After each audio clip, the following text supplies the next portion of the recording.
So let's take a look at last week. Okay. Post-match analysis. Great. What all went down? This is the big preseason debate show. We've had it every week so far.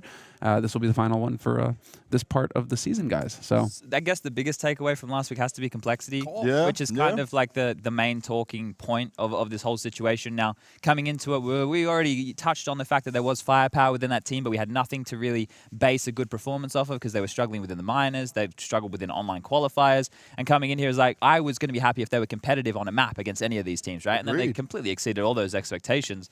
And then the drama surrounding that was like more so not to do with their good performance, but more to do with how people reacted. Like Alex had that post-game interview, right, where he said, oh, you know, the way that they were playing, you know, they were just headshotting.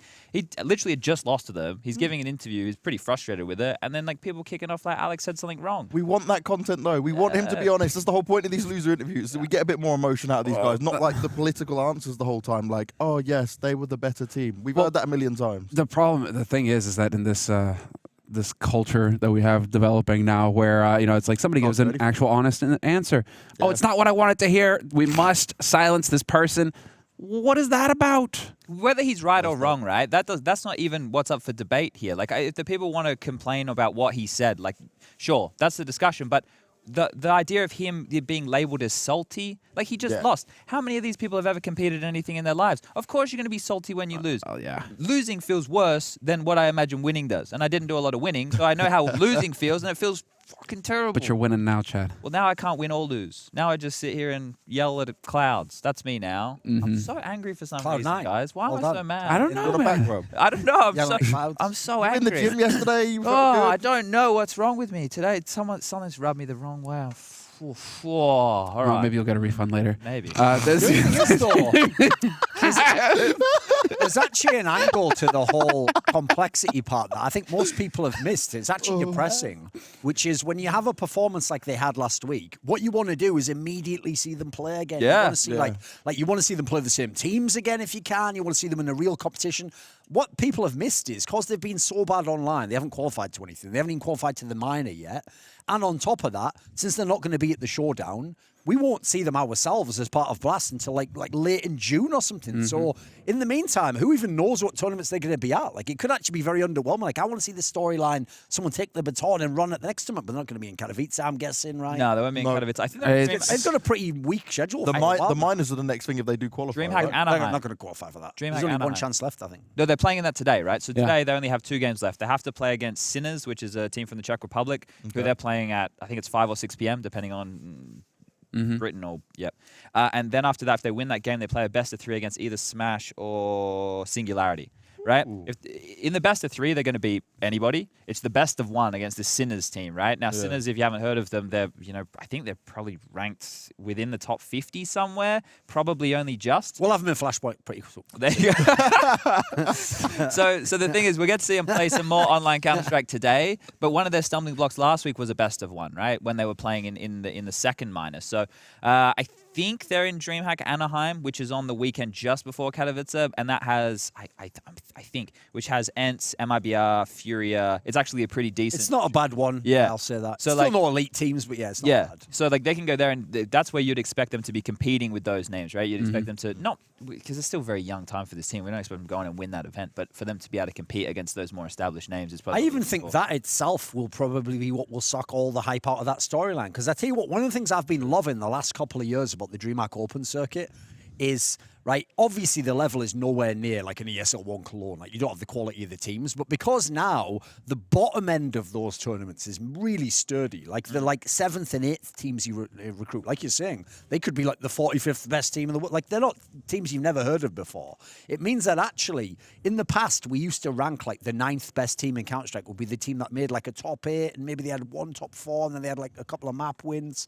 Now, the problem is those teams go and play other teams at their level, and then don't win the tournament. So you find out, wait a minute, they weren't actually just because you did better at like the big massive field tournament. Maybe you're not actually better than the team you placed ahead of. Because I remember this happened when like MSL's North, etc. They didn't used to just go and win all those tournaments. You know, you'd think on paper you'd be the big dog there. So complexity will come into that tournament as like they should win the whole thing. I wouldn't be surprised if they don't at all. They might even make it out of groups, right? I mean, they won't even have any of the edges of like, you know, the team won't know them. They won't have prepared. No, actually, you will have all those. Well, isn't it the case that complexity, it really was the perfect story in terms of preparation for them? Yeah. So it really felt like they put so much emphasis on that they set the trap for Astralis. They had the time to prepare for him. They had the time to get ready for that match, every layer of it. And then they also came into the next one, the following match with Vitality, saying, yeah, we had time to prepare for them too. Yeah. But then they went up against Na'Vi. And it looked a little bit rough. What was surprising to me was the fact that Vitality weren't prepared for the fact that that's the way Complexity were going to play, because it was quite obvious that their game style was being very aggressive and taking a lot of duels and fights and stuff. Now, sure, you can have your tendencies looked at, you can have those kind of things counter-stratted, but I thought Vitality would go, oh, well, we know we're going to have to play some heads-up counter-strike, maybe we play a little bit looser. Clearly, it didn't pan out that way, and that's why we had that interview that I was talking about with the Alex situation.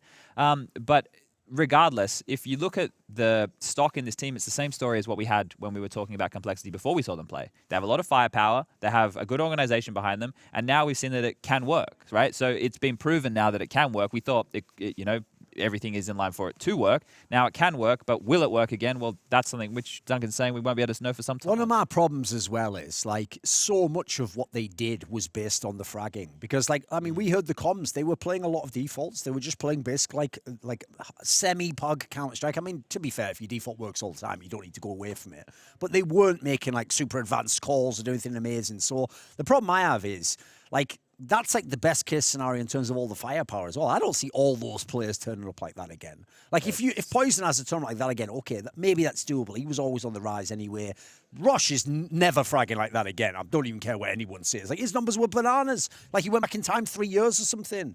Like, that's what I hate about Counter-Strike, is a guy can have, like, 10 bad tournaments in a row, then he has one good, and people go, who was saying he's bad, eh? Like, people who understand mathematical averages. What are you talking about, you imbecile? Did you not see him for the last 2 years? So it's the Counter-Strike community, not Counter-Strike. No, like, the problem is even pro players will do it. Like, what'll happen is they'll be mates with him and they'll go, see, everyone was always saying he's washed up. I mean, by definition, he is. Like, that's the thing, right? That's that definition that we always like. I don't. For me personally, with Counter-Strike, it's like a year-by-year basis, right? Well, it's just continuous. It's not even a year-by-year basis because we're still not even broken up into seasons that well.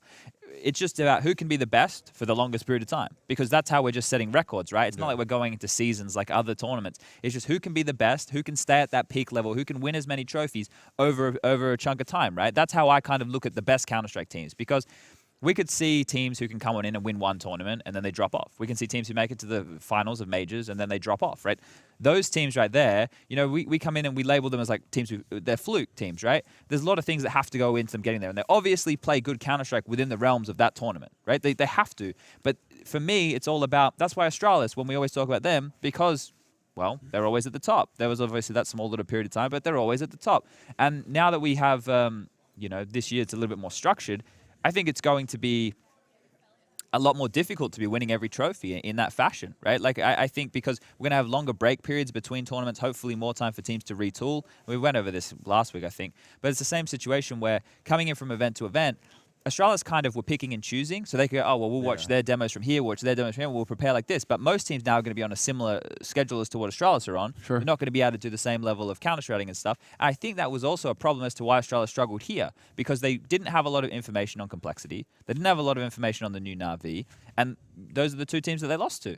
So, how much does that factor into Astralis being a good team? I'm not sure if that's like the win condition for them. Do they need a lot of prep work done? Obviously, to some degree. And we know that they weren't playing up to the level because individuals were looking off. Dupree had his worst tournament since 2014. I think it was ECS Season 1. Face at Stage 2 or Season 2 or whatever. Something like that. And then they were missing smokes. They weren't looking like themselves. So I think a lot of factors contributed for the Astralis team to come in last. But all in all, with them in this group, they now have to go into Katowice with 2 losses next to their name, Big time. which is not a place that they normally find. The thing themselves. is, though, I do think mentally it's not that hard to kind of rationalize off. away the losses. Because think about the losses they had. So the loss to Complexity, which was a 2-0, is you lost a Dust 2 game where they fragged well. That can happen to anyone. Then you lost a Vertigo game where you could never know that they prepped that way. Like that was one of those. You know when people have that famous meme of like, they're saving strats for the major. Like the reason we make fun of that is because like no one is doing that almost ever. But that was a rare example of like a movie level ploy like that, where you do a one, it'll only ever work once, but you pick the perfect time to do it. So you take that series out of the equation from it. You assume you'll never play that Complexity again. They certainly can't do that to you again. The second series, it's not even like Navi's that good on Nuke and Inferno. So already it's not like they're just way better than us on that. Sure. And then Simple basically went supernova like Simple from 2 years ago. So if I was actually Astralis, I would, even though, listen, it's still unacceptable to come last. It still sucks to lose 2 series and win 1 match. There's still a lot of ways you could mentally get yourself around it and say, as long as we get our practice and we come in the next tournament, good. Right. You don't really, I don't think there should be too much sort of hangover from that, in my opinion. Yeah, it's not anything that I think we put a huge amount of stock in and go, well, when no one's coming out and says Astralis are done. And the tournament isn't finished. You can still win this tournament. Exactly. Itself. Yeah, they could. I think that's a pretty kind element to the format. Through the showdown, they can come top 2 there, and then they could even, make it through the finals and just sweep that, right? So there's still a lot of opportunities for them within the spring series. It's more, I think, in the sense of starting your year in that way is probably not the way that they wanted to start their year. But I was like just looking at some stuff post-fact. The team that they played, the first official that they had last year, 2019, was against Complexity, obviously with Shazam, Stanislaw. That was at the iBuyPower Masters. They won that 16-3. Contrastingly, they played against the new Complexity and they got bodied. So, well, they didn't get bodied. But, they played the same organization 2 years running as the opening match. I thought that was a bit of a weird coincidence. Tell you what, though, if they bomb the next tournament, I think we're going to have to officially cancel the Astralis era. Like, Yeah, put a stamp of approval. Is it still going now? Who knows? The next one is Katowice, right? So eras go forever, though. Eras never end. Like the NIP era. Still going. Still going, yeah. Still going, of course. Yeah. Envy era, when the new North American roster starts to win some things, that's still going for them. The debated era. Yep. Yeah. Well, on that note, guys, I think what we're gonna do is we're gonna call a little timeout here, take a break, and when we come back, we'll be able to get into the pre-group debate. That was sarcasm about the eras, guys. Sure was. Just so people Sure was. Just so people. Oh, the group, the break is not sarcasm. We'll be right back.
I'm getting a tweet out there. Do it. The Backstage. Yeah. Backstage. Blast Backstage. Ask us questions. Well, we got Where did that come from? Anyway, we got time to kill. So if you're on the Twitter sphere, send us tweets, ask us questions, use the hashtag BlastBackstage, or preferably just tweet at me so it's easier to find. And then we'll stimulate the conversation that way. Because if they just do the hashtag, then I got to go the hashtag thing and this and that. Do the hashtag thing. Do the hashtag too as well. Chad and the hashtag. Chad wants more followers. I need all the interaction. Duncan knows all about that. You know, it doesn't matter what you tweet out there, just as long as you're getting hits and clicks and all that kind of stuff. That's all that matters. So I guess we need some topics to talk about because we're going to do the team stuff a little bit later. General Counter-Strike questions at the moment are probably people are going to ask about, say, for example, the Krieg or the economy, those kind of things. Do we want to start with one of them? Do we want to jump in ahead of that? Well, I mean, do we want to rush ahead of the questions or not? Okay, well, let's see how quick they come. I'll keep my eyes peeled. Well, we got, let's see. That is focused. What do you think First about the question. Krieg in this state? And there it is. Nailed it! Chad is prescient, All right. is what we've learned. Of course. Would you change guns like the Negev or the PP Bison, or would you not touch them at all? The Negev and the PP Bison. Leave them. I think people... Okay, so this is a broader statement that I think people need to kind of come to terms with to do with Counter-Strike, right? The way that Valve clearly want to shift the way that the game is played is through weapon balances as opposed to the map. Now, if I was the one running the game, the way that I would change how it looks every time is by freshening up the map pool every 6 months and changing in 2 maps so that the game stays fresh and innovation that way. But Valve have been clear about wanting to make as many guns viable as humanly possible, which has been something they've done. But I also think we're going to get ebbs and flows of this in the sense of the AUG was OP for a while, so there was the AUG meta. Now they've nerfed it, we hardly see it used. Now the Krieg's getting used a lot. I made a tweet about this yesterday. In March of 2019 was when they adjusted the price of the AUG back to 3,300. And then in June of 2019 is when they adjusted the rate of fire and the scoping accuracy of some variety. So if you think about that, they've only just put the Krieg price back up to 3K, which means probably soon they're going to, at some point in a few months' time, going to adjust some of the things to do with the weapon itself. Logic. Now, Logic. if we want to think about this, at the moment, people are like, oh, the Krieg, it's so OP, this, that, and the other. Maybe that's the plan. Maybe the plan is to just have a gun that just changes the way the game has to be approached so people have to approach situations differently. We're not just going to have a game where it just stops and the balances. Like 1.6 was 1.6. That was it. Nothing changed. CS Source had different changes over the years, but that was, you needed to fix some bits and pieces and that kind of stuff. Whereas I think that CSGO, if they want to be active with updating the game, unfortunately, or fortunately, depending on the way you look at it, you're going to have eras where the Tech 9 is fantastic. You're going to have periods of time when the CZ is amazing. Yeah. Those things are going to happen, right? So the Krieg right now, everybody's up in arms about that one. But what will the thing is, what will the next one be? And that probably leads into his question about the Negev or the PP Bison. Like, I don't see them buffing the PP Bison. No. But, like, what could the next thing be? Because, yeah, I don't know. There's too many things we don't know about. The other problem you have to realize as well is no matter what they tell you in interviews, I don't for 1 second believe, forget Valve, any game developer in the world balances based on the esports game. I've never seen a single game developer that ever did it. So realistically, they're only going to do it when either they decide or like the public consciousness of Counter-Strike reaches fever pitch that the gun's overpowered. And if you go and play a random matchmaking game now, everyone doesn't have a Krieg. No. Like, No. they're not actually in the world we're in, unfortunately. So we're actually in the nightmare scenario, sadly, where the esports side is, you got this thing that's super powerful, and basically there's almost never a bad time to buy it because the difference in price isn't enough, and therefore everyone abuses it. And then you go into the normal world, which is what Valve sees, and it just seems like, it's a fairly reasonable distribution. Like half the things that Valve gives as their reasons for balance can't even be true. Like, for example, do you remember the reason why they nerfed the silenced M4 and made the M4A4 better? They said that almost everyone only used the silenced M4. They didn't mind that for the next year. Everyone just used the M4A4, which is the exact same logic. Yeah. They were fine just leaving it like that forever. And as far as I can tell, they're never going to actually make it like a 50-50. So they're looking at like the wider pool then, really, of everything. No, but they didn't tell the truth. Like, they implied they wanted all the guns to be used. And all they actually did is more like what Chad said. They just said, this gun gets to be the OP one now. Now it's the other one is the OP. And then it's more like, just live through it. So I could even believe that, like, from seeing games like League of Legends, I even think to a game developer, they consider that actually beneficial because they think it gives you more turnover. Like, what happens is players don't leave because it's the same game for 5 years. They keep playing because you change something in it or there's something new to learn. I think they actually consider that really important. So as a purist, you don't want that at all. You want the game to be really balanced and set. But I actually think that's just not the way that modern games development works. I think unfortunately, you also have to consider the environment for the games. I mean, was there as much competition back in the day when it was 1.6 for years and years? Was there Call of Duty that you were dealing with, Battlefield that you were dealing with, Rainbow Six that you were dealing with, right? Like actual competition to, I mean, Project A by the end of the year apparently. Like, was there actual competition to the game, or could you afford to leave a game for a while and just let it sit because there was nobody there to nip at the heels, right? In this ADHD age where everybody needs to have constant change, otherwise they get bored. Is that something that you think devs are taking into account? I think they need to do stuff to keep it fresh because everybody always wants updates. And how many different things can you update? Like, what can you always be bringing into the game? People always say they want the 128 tick servers. Obviously, there's a reason Valve don't do that stuff, right? Like, well, 128 tick, that's the oldest sin, and that's because it's just not marketable. Yeah. Well, apparently people's computers aren't good enough, right? That's hell. That will never. My computer isn't good enough still today. For CS, it's unreal. CS is like the most bloated game ever. That doesn't make any sense either. Like, why would the only option be every server ever has to be 128 tick or none? So my theory that doesn't even make any sense. Well, I 100% agree with Valve on the tack that they've taken. Allow for third parties to provide the service. Yeah. No problem. Freedom in the more freedom. You provide a great service that certain people premium service that certain people want because they feel like I need this because I want to play like the pros or I want the absolute best possible. Well, I'll shell out a little bit of money for that. Fine. I get the take from some individuals that's like, well, Valve want the game to be played in the same rules from matchmaking as what the pros are playing in the official tournaments. So why wouldn't you offer them the same like servers? In that sense, I get, because like smokes land differently, for example, right? Like jump smokes land differently. There's little bits and pieces that are different in that. I still don't even have a jump smoke toggle. It's like how many people are actually doing a jump smoke toggle in the general population? But the take that you have there is one that I agree with, and it's the sense that Counter-Strike was always built as a mod. It required other people in the community to push the innovation, right? So people have pushed the innovation of anti-cheats, of having things like the ESEAs, the Facets of the world, the ES portal, Esports portal, whatever it is. Yeah, there's all those things, right, that exist that are people who are making. It's like kind of like Valve being like, well, we'll give back to the community. If you guys are good enough to make these services and people want to play them, then of course you can make money off of our game. They're kind of sharing the love in that sense.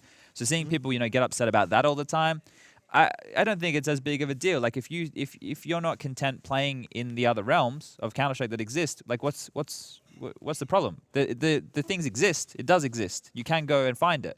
It's maybe not the most accessible, but there used to be like back in the day in 1.6.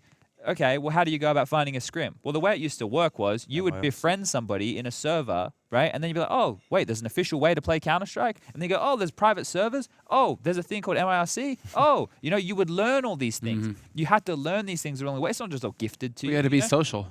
Yeah, it actually made people, have to get outside their comfort zones in certain ways. So I can understand a lot of these things, and I'm cool with people just not being gifted stuff because that's kind of, where all the games are going these days. I get you want people to stay consumed in your game and everything. Counter-Strike seems to be doing something right. We've just hit our largest player peak of all time. And that's where I wanted to take it as well in terms of these changes that the devs are making, right? Has to be working, right? Has to be. I mean, dude, 900,000 concurrent, was it? Yeah. Solid. Yeah. All right, do you have any more questions, Spunj? We got lots of questions. Hit it. It really depends on how many of them are good questions. So let me tick through here and see if we can get any good ones. Someone said, do you think Valve will be more active with the game now that people have been saying good things about Riot's Project A? No. When the game comes out, maybe. But I don't think in the lead up. I don't think they care now. Why would they care now? The game's not even out yet. Yeah, I don't think they'll change anything. I mean, they're still working on the game. We just got one of the sickest projects with a battle pass finally. Sure. I mean, I think that's a really big reason why it's so popular as well. Is because you got this battle pass now that you can every time they're coming back week. Get in and keep playing. I mean, hell, I've even been like instead of doing like regular DM warm up, I'll just what's the battle pass right now? I'll go and do like what was it like Flying Scoutsman or something like that. I want to say Scouts Knives, but it's like Flying Scoutsman. Cool, do that. That's super solid. It might kick him into gear a little bit, like regarding some little bits and pieces. It really depends on what Riot comes with, right? This is the impact, right? What we don't know. Release. Well, they have to wait and see before they can react to it. Keep in mind, Project A, haha, cool. But I mean, we still have been competing for years with Call of Duty, Battlefield, Rainbow. Again, all of those other, there are plenty of FPSs out there that offer a similar experience to Counter-Strike. It's not as clear cut. I think Project A has to be the most overhyped game I've ever heard of in the history of esports, because no one has ever played it, but we're already talking like it's going to be like a mainstay of esports. Like Riot Games has made one game, League of Legends, and even that was arguably just an all right game. It wasn't like if you're a purist of that particular genre, it's not even the best game in the genre. So the idea that they're going to make this awesome, like I think everyone who says, but Volcano's involved, like an ex-player who made one map, are you a pleb or something? Why would his game be amazing? The guy who actually made Counter-Strike made another game like Counter-Strike, and it wasn't a very good game. Like that's the point. Like the people, no one's like the mega genius that can make the next game. It's already locked when you make video games anyway. And then you've got to add in the idea that they're going to have anywhere near the staying power and longevity of something like Counter-Strike. Counter-Strike's the outlier in the space. Like, think about it, right? Overwatch, when it came out, for the first, 2 years, was killing it. It overtook League of Legends in Korea and the PC banks there. Like, as an actual single, not a single player, but like a multiplayer, but like public game, as it were, not esports side. It was killing it. Yeah. But then that lasted, I would say, like maybe a year and a half, and then dropped off heavily. And so then its esport was actually like, I mean, for the context, how many people play it now, it's probably not even that terrible, the actual viewing numbers. But at the time, everyone would have told you that first year, the same thing you heard. Like, Overwatch is the future. No, PUBG is the future. But then like 2 months later, it was Fortnite's the future. It's like, here's an idea, guys. Let's wait until some of these things are the present before they're the future. So what's this? I just have a question, because you remember this. I wasn't paying attention to League of Legends at all when it first came out. When it first was released, did they have third parties running their events? Yes. Yeah, what happened was even at Somnias and stuff. They had like DreamHacks. their championship at the end of season 1 and season 2, but that's all that Riot ran. Okay. Aside from that, all the other tournaments was IEMs or DreamHack or MLG. It was basically, at the time, you notice it was the same people that were doing StarCraft, etc. That was basically the biggest TOs. And what they did is they just piggybacked that until they were ready to put their own thing in place, and then basically told everyone else, it's our game, piss off, and everyone just had to leave. There's some real keys there, right, with that situation, because Riot aren't going to come in now that they have this League of Legends model and just copy and paste an FPS into that. That would just be ridiculous, right? You'd hope so. They might. Well, the thing is, if they do that, they already have, I guess, the infrastructure there and then they've already gone through a lot of bits and pieces to get there. But if I was releasing a game like that and I wanted it to kind of say in like semi-professional realms to kick off with, and not just go straight to this, not scale crazy like what Overwatch has done, right? They just scaled so out of control. Call of Duty World League. Yeah, like that stuff's. They need to, the thing is, with this, we can kind of taper into it. And if they go to all these other TOs to run their thing, this is where those creative minds from those TOs are going to work out, oh, this is how we want to observe the game. This is how we're going to do this. And then they're going to do all the hard work for Riot, and then Riot can just come along and just go, oh, that's great. We'll take that. You know, but that's super smart. That's a really good way to do it from a business perspective. And then, like you're saying, we don't even know if the game's going to be successful yet, so they don't want to completely invest. So for people to expect for when the game comes out, for it to come and just be war instantly with Counter-Strike, maybe in terms of like grabbing some players who may be a little bit bored of Counter-Strike for a little while, you never quit Counter-Strike. You always come back. No one ever quits Counter-Strike, right? Fact. So this game, if it has, the reason I think having Volcano involved is great is because he's a 1.6 guy. So he's gonna have stuff that we don't have in CS:GO. I think that he's gonna have stuff so that you can actually hold a corner. You don't have to jiggle peek. Like things that are going to facilitate a game that we loved back in the day. If they can put that in a modern era of any variety of any of the cool things that we loved about 1.6, there's like wall banging. If there's like those little bits and pieces, they're off in the right direction. But in terms of what do we actually know? Well, we saw some highlight stuff, and then we've seen a bunch of tweets. So we don't know a huge amount. I'm surprised at how quickly they're moving, considering the footage that we saw. It's pretty crude, right? It was pretty crude. I was like, man, there's at least a couple more years development before we're even going to see this in a beta sort of phase. No, I mean, again, it's Riot, right? They just snap their fingers. They're probably winning the battle versus Blizzard right now in terms of hiring employees too. So I mean, they probably got the workforce to bring over. Blizzard's literally got a machine gun at their own feet the whole time. I'm not even sure they're winning that one actually out of merit. Yeah, exactly. I mean, in terms of getting labor force to crank a game out fast, I mean, Riot have got to be well placed. There's a question coming in here wanting to know about the new major qualifying events. Do you feel like this is an unnecessary change or an improvement over the critiqued Legends? What would be a better alternative? Does this system favor TOs like ESL who have the ability to have 24-team events more than smaller TOs? Right. But there's First so of all, many what questions is the general criteria? Can you explain it? So the general criteria is from the next major that's going to come up. So the top 16 teams from there have to be included in these qualifier events. Right. They're the automatic invitation teams. But there's 24 teams are allowed in total. So you can have another 8 teams coming on in there to make up the numbers. But a part of the tournament can be done online, but there's no criteria on format or anything like that. But I think the finals for it, however you qualify, has to be done on LAN, right? So let's say you started with 24 teams, you had the 16 teams from the major, you add the other 8 teams that you think are good enough, and they all play in some online thing, and then a certain amount of them qualify for LAN. I don't know how you do it with regional Australia, America, all this stuff. It's starting to sound like a mess. And then with that, you are earning points to qualify for the next major. So there's 2 of those events that have to be run between July and September. So and the player breaks from July 15th into August 15th. And it's just based on what points you get from those 2 places. To qualify for the major, the top 8. The top 8. I'll just start here. The system we had of like the legends, not even the idea of like, how could we weigh them up? Like I said this before, you couldn't think of a worse system to qualify someone Carry them over to a major than a major that happened 9 months before. Yep. And sometimes it's stuff like you just placed 8th. That just automatically gets you in another. Like I never understood it because the best example ever was Quantum Bellator Fire. They fluked a top 8 once. Yep. Didn't, as far as I know, play a single LAN. I don't think they played a single LAN, not even in their own region. And it was just the major. They just again. played some online qualifiers, lost them all, I think, did absolutely nothing, and got to just rock up to the next major. Meanwhile, I'm going to go off the top of my head here. I think the next major was even the one where North had just won that DreamHack Masters Stockholm and then bombed the minor. So there's an example of which team would I choose to invite to the major. Yeah. Quantum Bellator 5 have done nothing for the whole year, or the North team that's just won and beat Astralis. So it's obvious, like no one in the universe would say, give me Quantum Bellator 5. So you can see we had almost the worst possible qualification system before.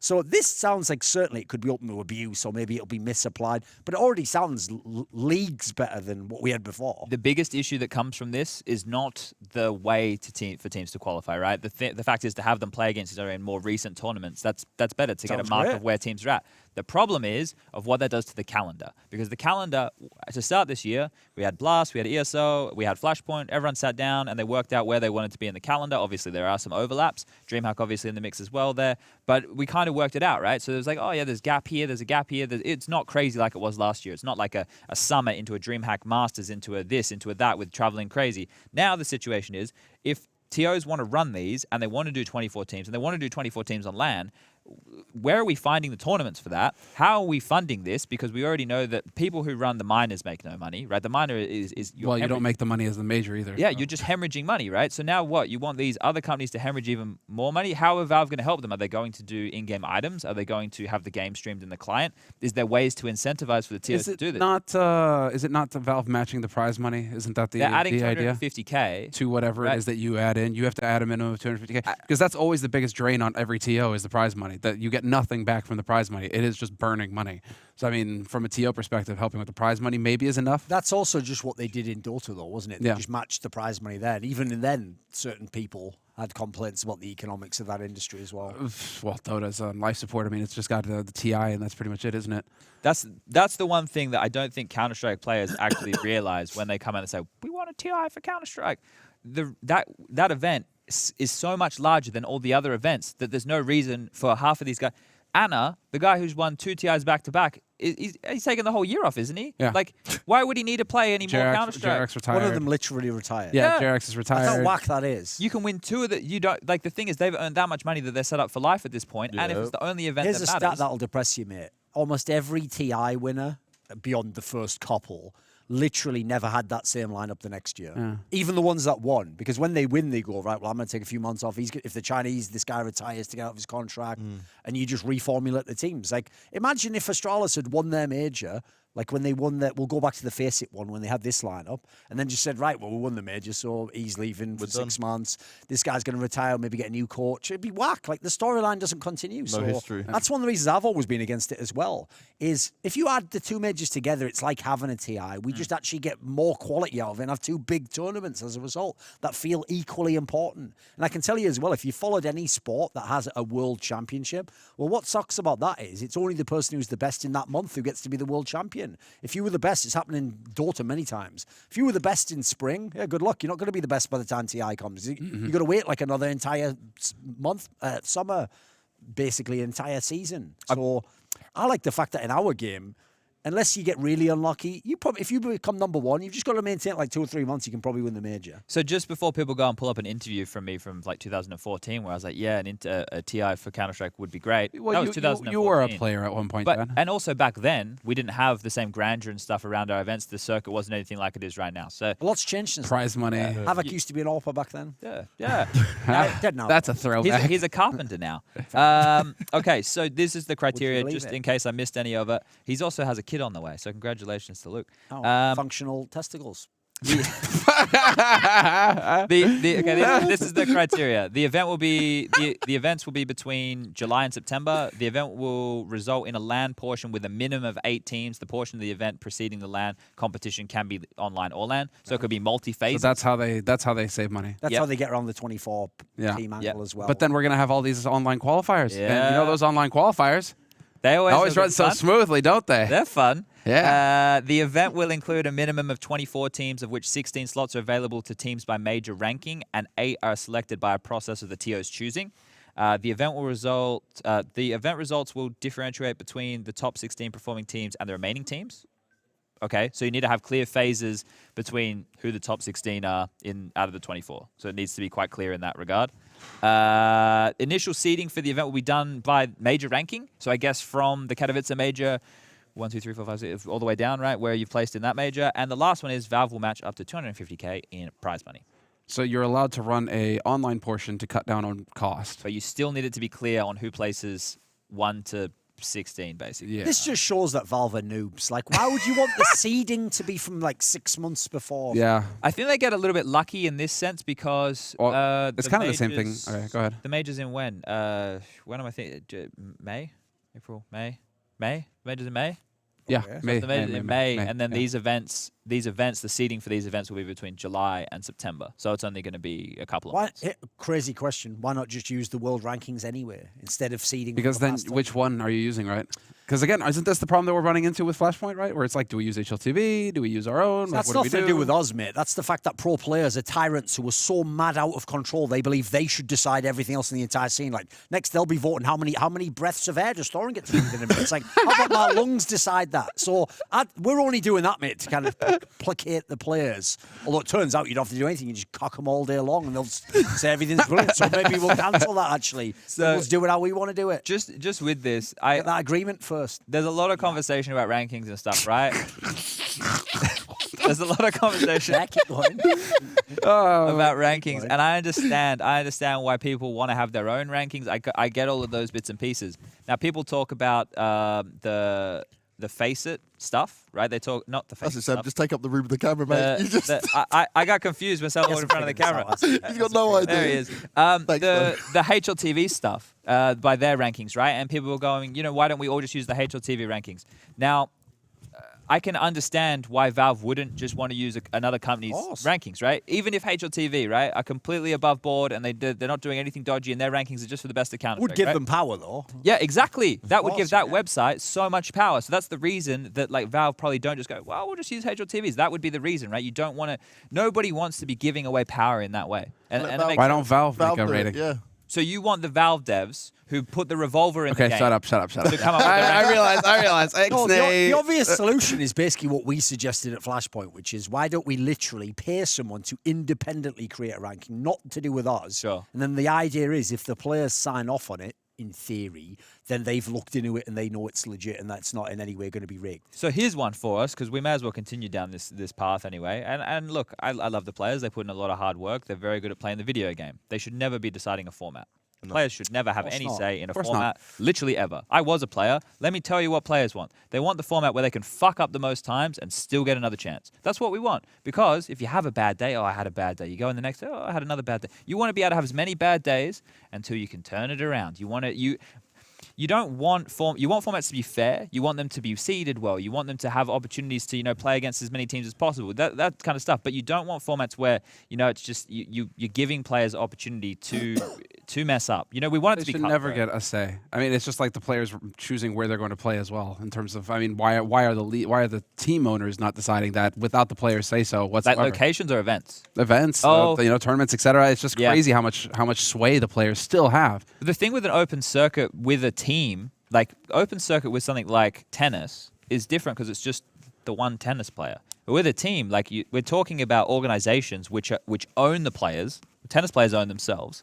We're talking the organizations own not only those players, but then they also own a bunch of other teams in other games for a lot of these organizations. So it's strange that we still have a point where the players who are part of these massive companies get so much say, and that's because we have a lot of these core 3 rules, right? Like, these 3 players, if they left, they have the power, right? That's the thing that it is good and it is bad at the same time, right? It's good because no one can just get cucked out of things. You can't just get you can't just get replaced and fucked over and then they just take your slot. I think that's good because it means that we're keeping the good teams in the right positions, but it also gives the players a lot of power in the sense of, well, if 3 of them decide that they're super unhappy and they just want to leave, they take it all.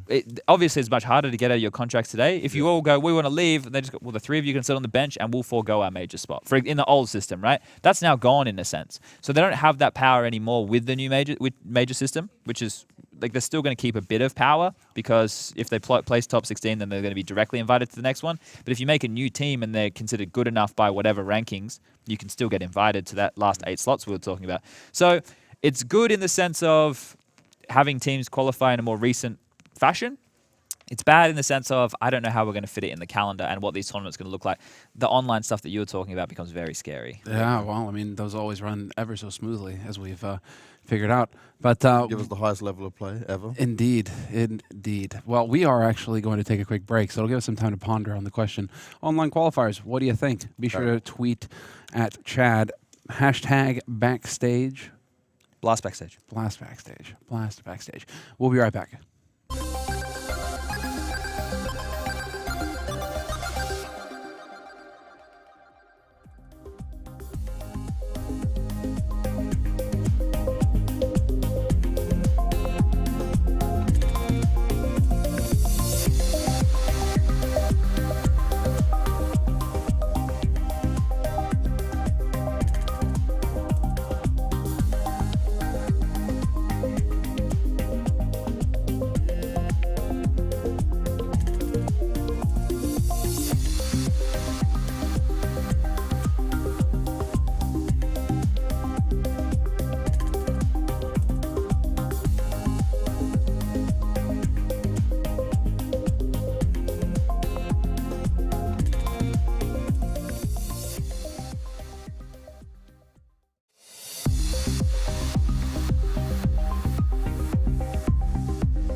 Welcome back from the break, ladies and gentlemen, and we are here, Blast Backstage.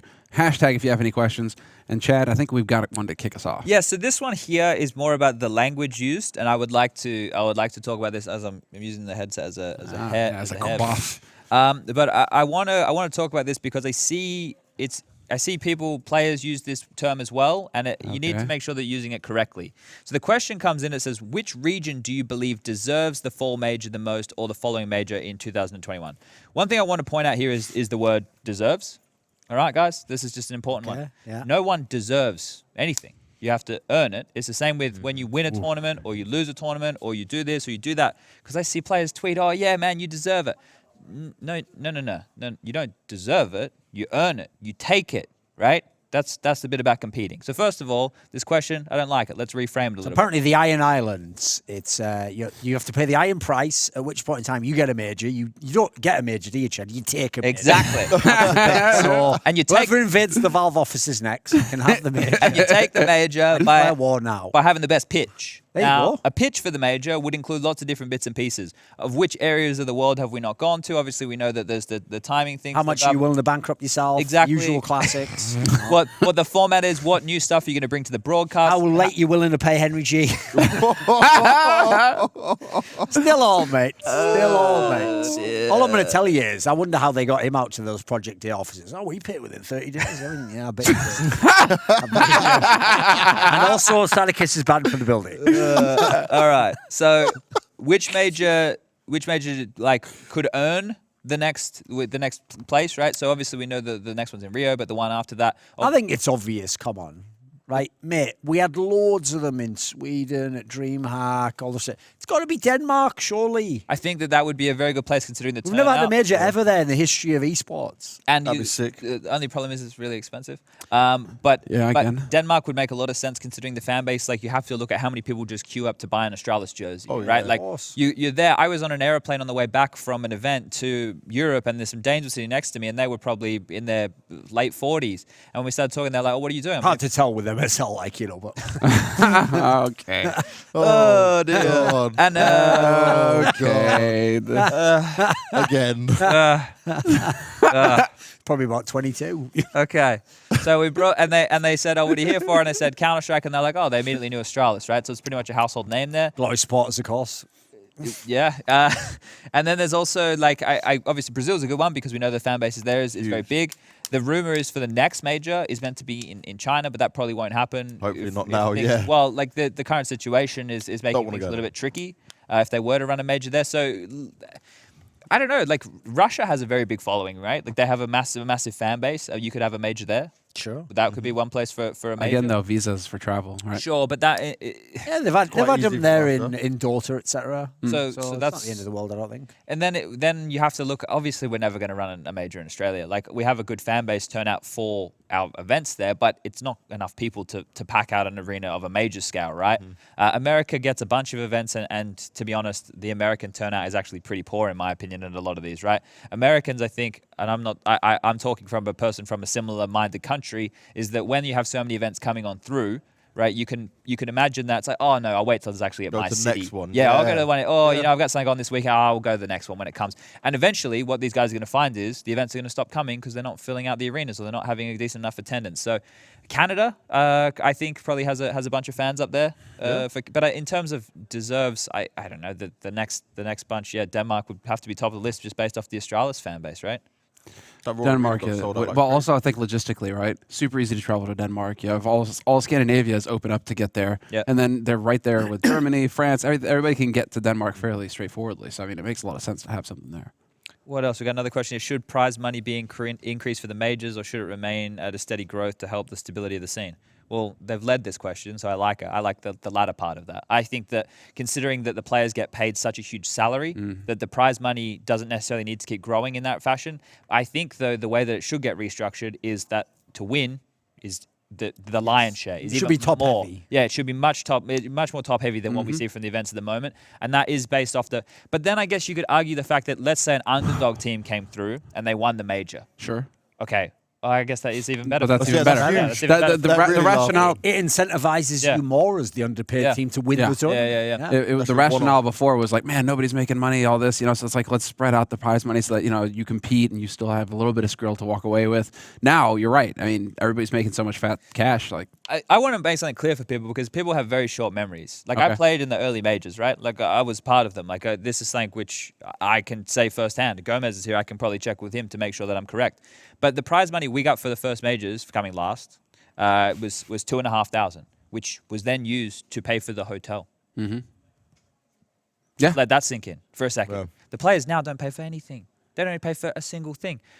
We had sponsors of Vox Semmler. You want to know where that money went? Vox days, man. Paying for flights to go to events. I wasn't making any money. I was a semi-professional who had to be a plumber. I had Luke as a carpenter and I had Top Gun as a truck driver, and then I had 2 other guys as students, right? So the way that things have changed and scaled, I spoke about this last time, I think we're at a pretty good place. I don't think the major prize money needs to go up anything crazy because then we're going to have the same thing that happens with the TI with all the other Dota events. It's impossible for these TOs to match the prize money of a TI, so then TI is going to be the only thing that matters. If we scale the major prize money too high, we're going to have the same issue. Any other bangers in there? There's lots of questions, but most of them are... There's one on the screen there. Do you think lineups going international is the future for CS? So this is a question that is probably because I have a bet with Striker and Pimp that you're against it, aren't you? Yeah, I don't remember the exact criteria of the bet. I'll have to get yours was something like in a year they top wouldn't be 3. top 5, wasn't it? No, it was that I think it's that there'd be no international team in the top 3 consistently for 6 months or something along those lines, right? And that was based off before that FaZe were shitting the bed at this point. This Mouse Sports roster didn't have Carrigan on the roster at the time when this all went down. And also the criteria, it's based off it's not like, oh, international teams can't work. It's based off like having guys from so many different nationalities having to speak English because that's how highly I pegged communication. I personally believe that communication in crunch games, like an Astralis versus Mouse Sports in the grand final of a major, going toe-to-toe, Astralis are going to have the edge. I'll break it down for you like this. The main problem why this topic will always be brought up is because games like League of Legends and Dota, some of the best teams ever are just mixed rosters, right? But what people don't ever pay attention to is we've heard the comms of real matches, but you've occasionally, if you're a fan, been able to get games and VODs where you could hear the comms. Just go listen to the comms. In those MOBAs, they are literally saying like the name of the person they're attacking or something very simple like, do your ult when I do mine. Like that's the level of the communication. So you can't get away with just having like shared second language English. Pinging and all that sort of stuff. It's not I mean, I'm at this point actually when we were doing the first week, actually, that, for example, one very unusual thing was when Olaf Meister and Rain were playing a bomb site together, they would speak in Swedish. Now, that's not like what they're saying wouldn't be understood in English by everyone else. But their point was if they had to really quickly say something super specific, why not just say it in Swedish that we both know slightly better than English? So I think that effect knocked on, because the big problem is obviously you'll have good teams that have international teams. The real question is, when you say the future, like, can the best team be won? Now, a team like FaZe obviously shows you can do it, but I'd even then say FaZe is the exception that proves the rule, right? Because they have to have the most insane players to make it work. And even then, they didn't really make it work. They never had the era. So I'm personally with you. I don't think it's actually like overall the right approach if you want to have the best team in the world. I do think, though, that I use it the other way around. Like, if I'm a team like Complexity is a perfect example. If my only choice is to get the second best NA players or take a punt on this guy who might be amazing in Bulgaria who can't be in a top, that makes more sense. I think when you're at like the mid-tier, it makes way more sense to do these moves. Yeah, some of the stuff as well was like from a cultural sense, because like different people from different areas of the world are going to have different work ethics or different ways they go about having fun and stuff. So it was a much deeper point. And up until that point, we hadn't seen an international roster other than that FaZe one in 2017 where they came in and they blew some tournaments out of the water, right, and were looking fantastic. Really look like they could stay in it for the long haul. Oh, exactly. Because that's what it's about. It's about the long haul, right? It's about them being able to stay the best team in the world for a long period of time. So I think the idea of it is very exciting if they can make these international teams, work, because now we're going, well, let's just grab the best of everybody and throw them all together, because it opens up your player pool a lot more. But people need to understand the details in Counter-Strike are like to the second. If you call something late, or you call it late, or you give bad information, someone's going to trust that. That's Counter-Strike is a game of trust. You trust what your information your teammates are giving you in certain situations to react accordingly. If you're getting bad information, you can't react in the way that you probably should. Well, we heard it on the comms even on English teams making bad calls. Yeah, that's true. Like the timing with Liquid and stuff. Yeah. So it's I think that it's probably one of the hardest for us from like an analyst perspective to drill home because we can't use examples, we can't give you that kind of stuff live, and it's not a tangible thing, right? So when it's not a tangible thing, it's much more difficult for us to push that. Same with sound in Counter-Strike. Those two, communication and sound, are things that we can't illustrate in a way which personally I would like to. And because those are massive details in games of Counter-Strike. It's the little details that you hear and the communication that you receive or that you give. So I don't think we're going to get to a point where international teams like just make up the top 10. Towards the end of 1.6, they didn't. Oh, no, it was Danish and Swedish, wasn't it? That Fnatic roster, they had Danes and Swedes, so that's not really the same thing at all. I also think as well, people have gone too extreme. Like at the moment, the problem is most of the international ones were ridiculous ones like FaZe, where it would be 5 different nationalities, similar mouse sports in the past. That's also, like, it doesn't have to be one or the other. Like, if you have a team, obvious example would be like when Team Liquid had Simple. If you're just adjusting to one player and he's just adjusting to, you can maybe make that work. 100 Thieves have that with Jacob. Obviously, Yeah. if it's the right player and the right set, that's going to be way easier to integrate the one guy. Yeah. My point is, like it's already a bad enough idea that nobody's actual native language is the main language spoken. That's already seems like a flawed premise. That right there is the key of the bet that I've got, right? That's the key there. Because if you had an international roster, I had a British guy, an Australian guy, a New Zealand guy, American guy, and a Canadian guy. Well, no, that doesn't count. Easy. The idea is that it's English as the second language having to come together and be the bridge here, right?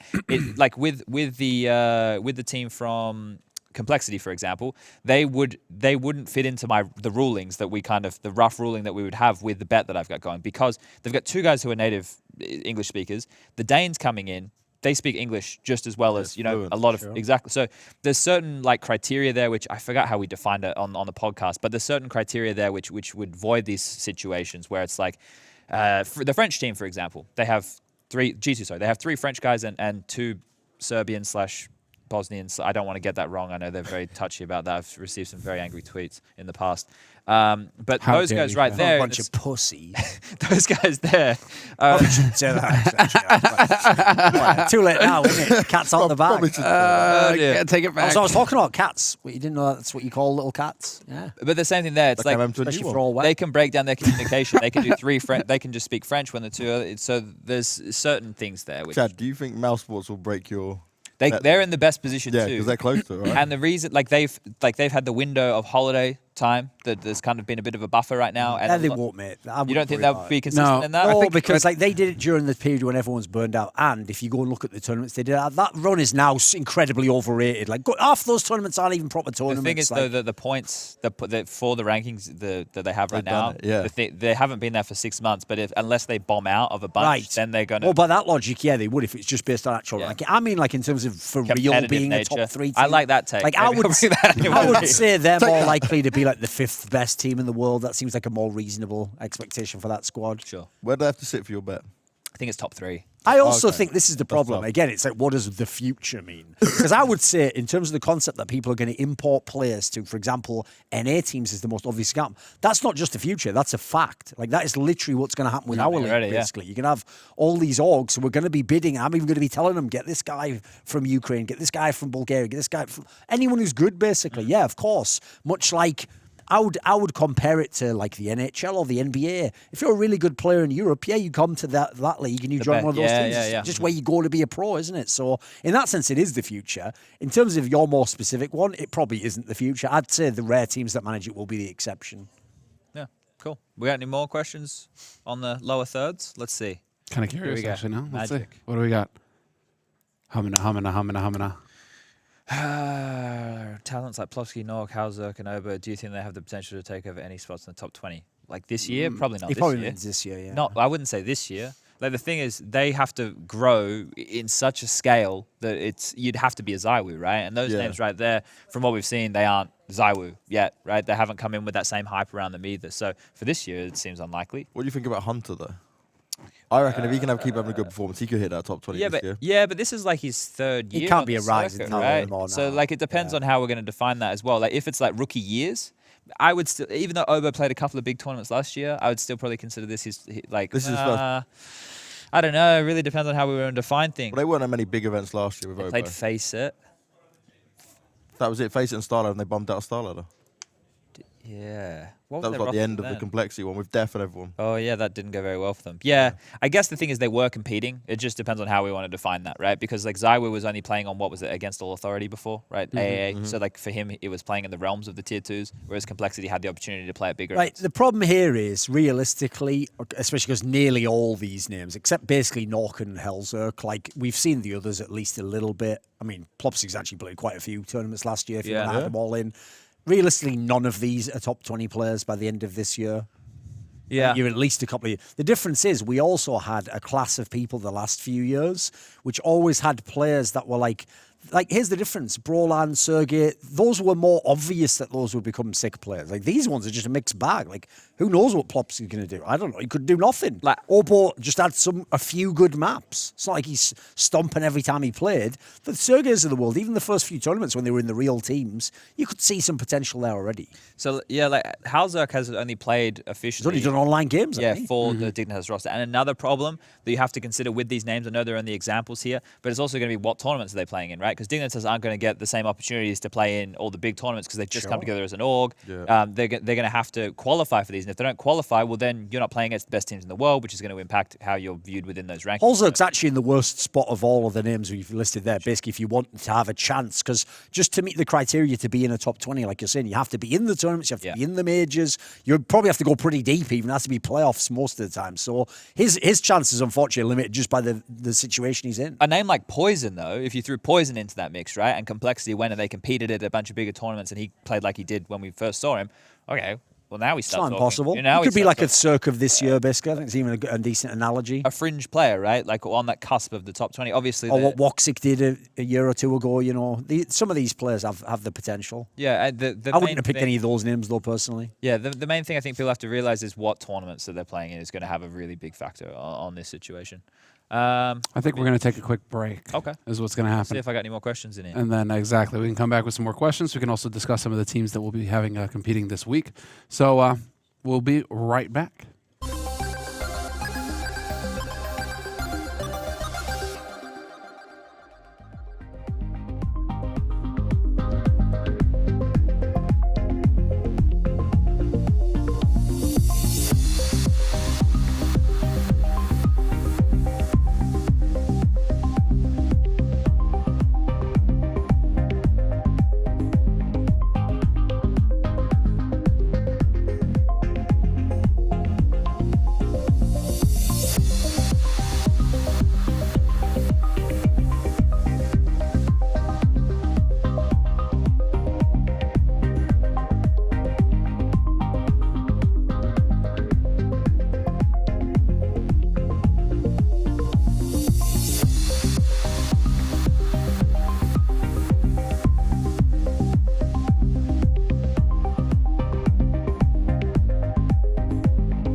Boom. And you know what? That was so good. We're going to see it again because it's now time for the great debate. Clean cut productions. Welcome, ladies and gentlemen. It is time for the big preseason debate going into the last week of the groups here at the Blast Premiere. Group C, lots to look forward to, and, well, obviously nobody has really changed. You guys can see that during the break as well. Thorin, Spunj, James, everybody here. Gents, let's hop into it. What I think we want to start with is the 100 Thieves. Not biased. But something about Premiere Explainer. So we need to actually jump into the Premiere Explainer first. What is the Premiere? It is the Premiere format. We've seen the big change from Blast Pro Series, which is the last 2 years, and Blast Premiere. No more best of ones, ladies and gentlemen. If you want to get excited about something, we've only got best of threes here. If you haven't been paying attention, we have 3 weeks. Bang, bang, bang. 4 teams in each group. They're member teams here. Bang. Top 2 teams qualify straight to the finals. The bottom 2 teams go to the showdown, which you can see right there, the Premiere Showdown. You can see 10 teams. If you guys can do maths, well, yes, more teams have to qualify for that one right there. So there'll be teams like the Mouse Sports and Fanatics of the world who will be able to qualify for the showdown. 2 teams from the showdown will be going to the finals to meet the 6 teams through the group stage. And then points will be accumulated over the course of the year through the spring and fall seasons for the global finals. Boom. Duncan also has the old Blast Pro logo up on, mounted on his wall. He throws In the darts dining at that room. quite successfully. I actually was ahead of the whole dartboard meta in that particular sense of being Xbox. I think they took it from me. I can see it. Let's take a look at And I the was 12 hitting teams shots. competing. Let's take a look at the 12 Bullseyes. teams competing. Bullseyes.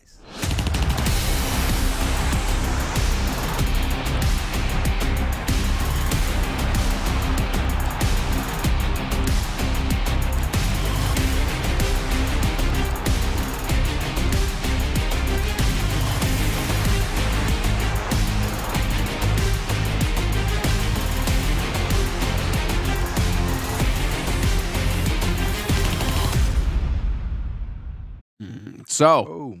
this week we've got 100 Thieves, G2, OG, and EG.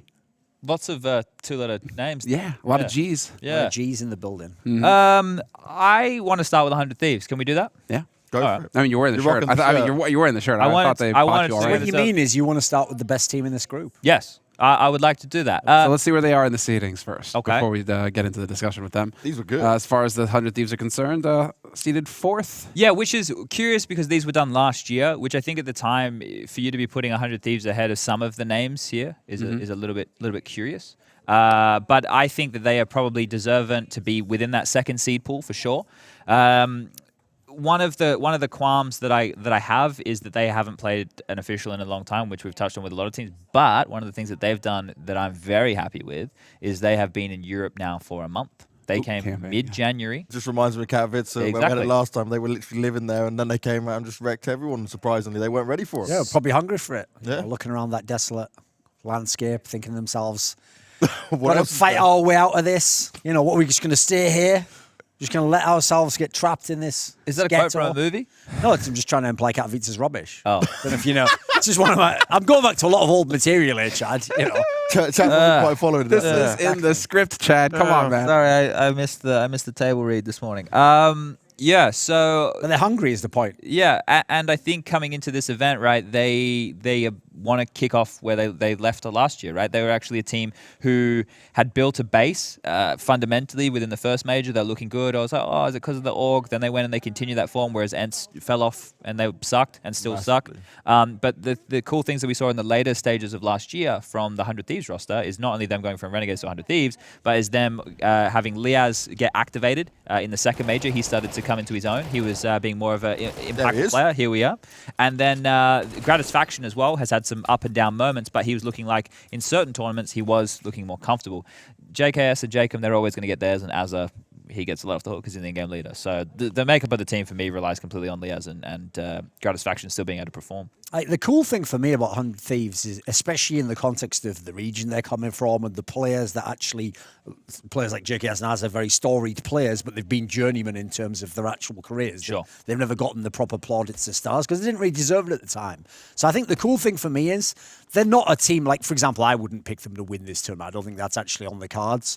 So for me, they're like the best gatekeeper team at the moment. Like, if you can beat this team and it looks legit, like you actually outplayed them, you're probably a top 4, top 5 team in the world. Like, you probably could win the tournament. If you can't beat 100 Thieves, then you probably aren't a team that should be even thinking that you can win the tournament. Like, the good thing I like about them is they're the kind of team that take care of everyone below them. Yep. They take care of all the teams that they can actually outmatch in the right metrics.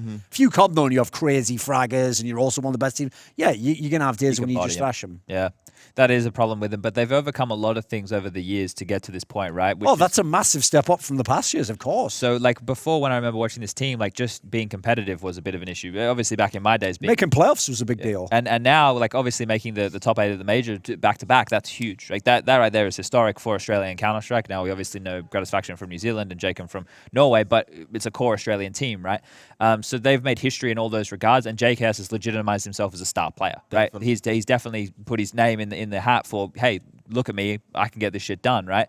I'm very curious to see how he kicks off this year, because I know Justin, and to make the top 20 is not like he's going to go, oh, nice, I made the top 20. It's, I made the top 20, how much higher can I go, right? He's the type of kid who's going to be hungry to go even better, and I think that people are only starting to see what he's worth because of the way Counter-Strike plays at the moment. JKS has always played the same style, slow, methodical, really thinking out situations. And now that Counter-Strike is playing like that across the board, this is his wheelhouse. This is where he loves to live, right? He's not a type of guy who's just going to run in and entry frag everybody. He can't do that. But his game is to be quite, he likes to use his brain, right? Justin likes to use his brain, he likes to take his time, and he has sick aim to go with it. So also helps that, listen, there's another guy that can use a creek right there. Yeah. Actually, one of the players I noticed never gets put in that conversation. He's got a really good creek. Yeah, and I was actually having a chat with him last night about the Krieg, and I would talk to a lot of teams about the Krieg. I think everybody just knows it's overpowered, but you got to be smart enough to use the weapons at your disposal here, right? So, you have to use it. But we've also got an interview ready now. Ooh. I'm told that Scrawny has the mic with one of the 100 Thieves guys.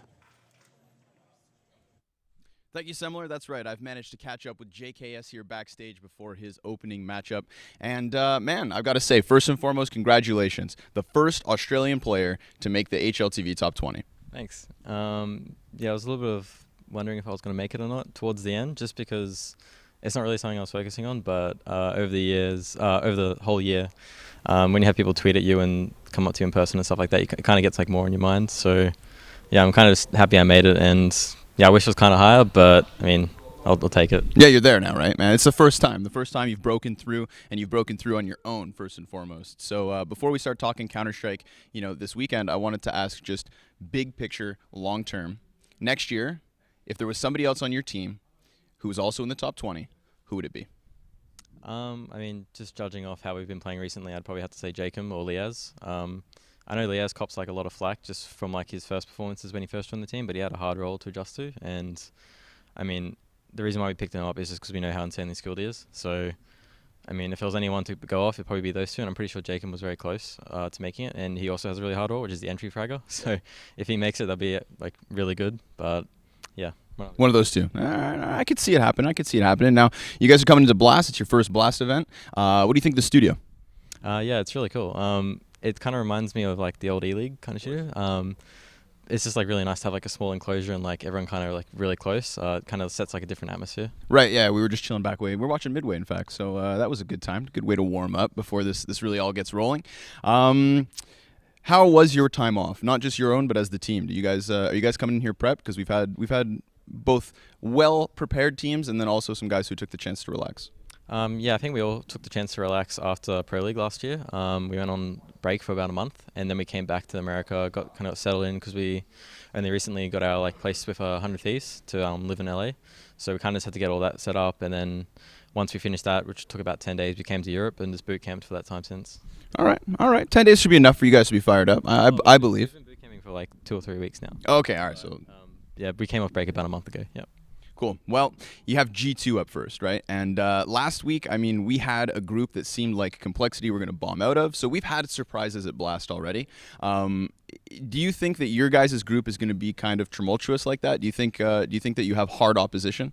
Yeah, for sure. I mean, all the teams in our group, they're coming real like G2 and OG, they're coming in eager to win some games. They had some good showings at the end of the year last year, so I think they kind of just want to build on that. And likewise with us and EG, we kind of want to cement our place in the top 10. I think EG are top 5 right now.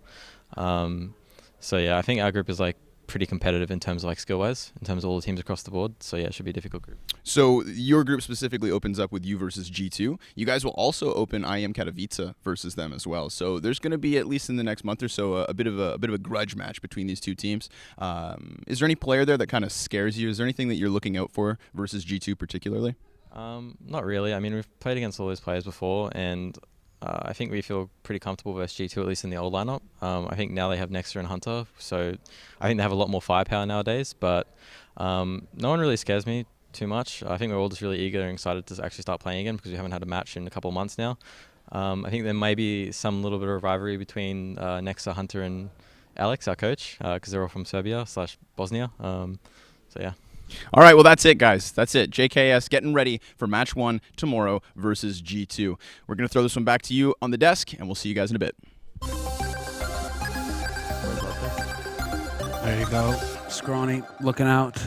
JKS dropping the knowledge, boys. Yeah, I think it's very important, once again, just to reiterate how much practice they've had here. So we should not be expecting them to come in the same fashion as Liquid.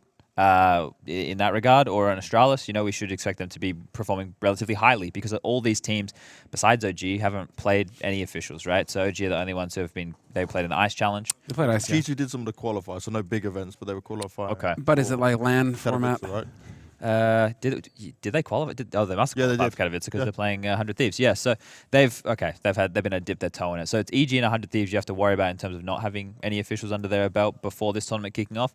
I'm trying to think. There was something he said that I actually thought was interesting, but now I've forgotten. So it couldn't have been. Obviously not that interested. Yeah, it's blanked. We're blanked. It's not going to come to me. It's gone. Problem I have with this group is like, I hate it when names retain value that they don't actually have in the game anymore. So, for example, everyone keeps talking like, oh, G2, yeah, they're a good team. What are you talking about? This lineup of G2's done almost nothing. They've played loads of lands. Yeah. They didn't just change recently. Changed after the major. They played loads of different lands of all levels, and they don't even win the small ones. The Summit one was the most embarrassing. I thought that was whack as hell. Like, they didn't have the in-game leader after map 1, and then the star player wasn't even there, and he was being replaced by Natu Suffix. And since I'm not a Redditor, I don't pretend he's a good player. He's an average, he's a bad level pro player. Like, the reason he was in teams like Sprout and got cut from him, like, he was an okay player at best. So the idea you don't win a match like that, like, you're just garbage at that point in time. Like, this project has failed. This is going to be one of the last events where they keep this lineup, or they're just going to run it in the ground.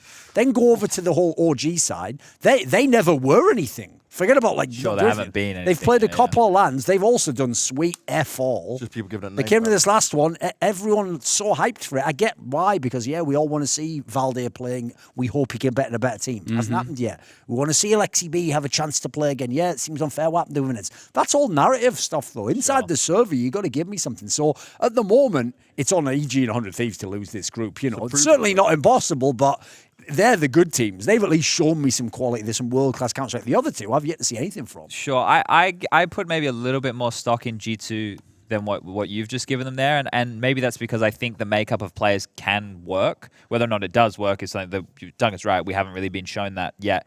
But I think Nexor as an in-game leader and a fragger is a very good individual, like to build your team around.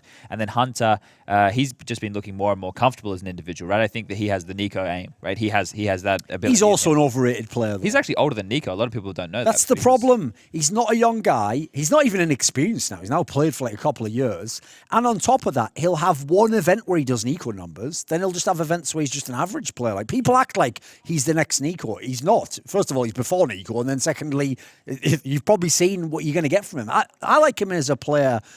I'd compare him to KNG. It's like they'll have a tournament where they'll go off and look amazing, and they'll have tournaments where they're just bad. Okay.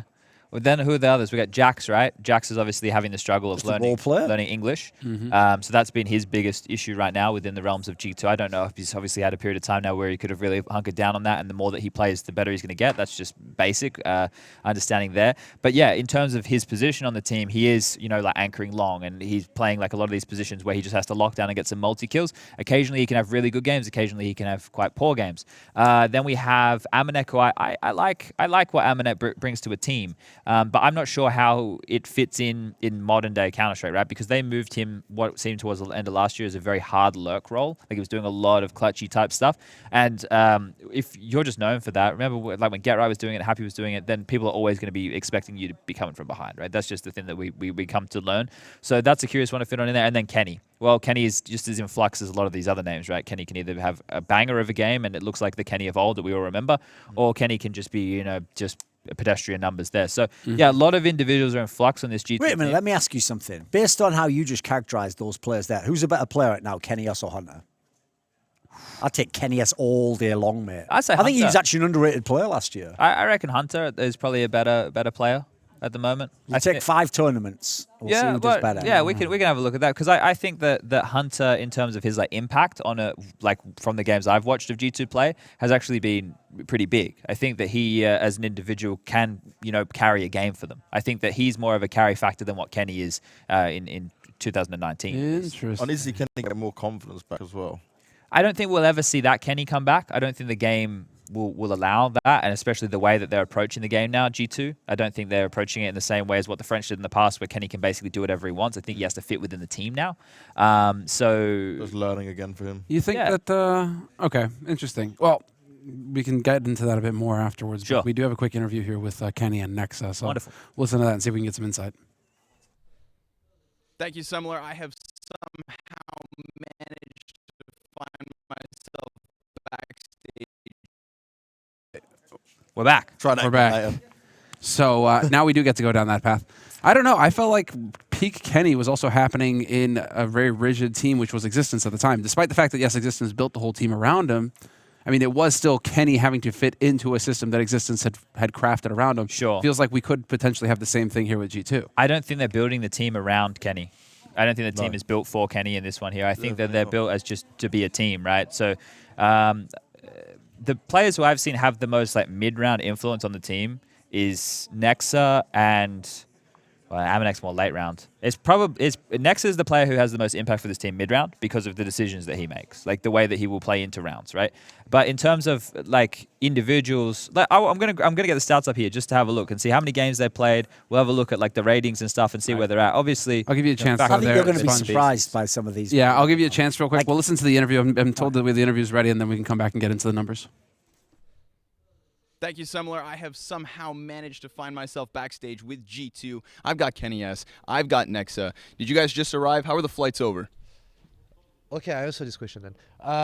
Well, the flight was actually it was a pretty long travel, especially that the trip to the hotel was also really long.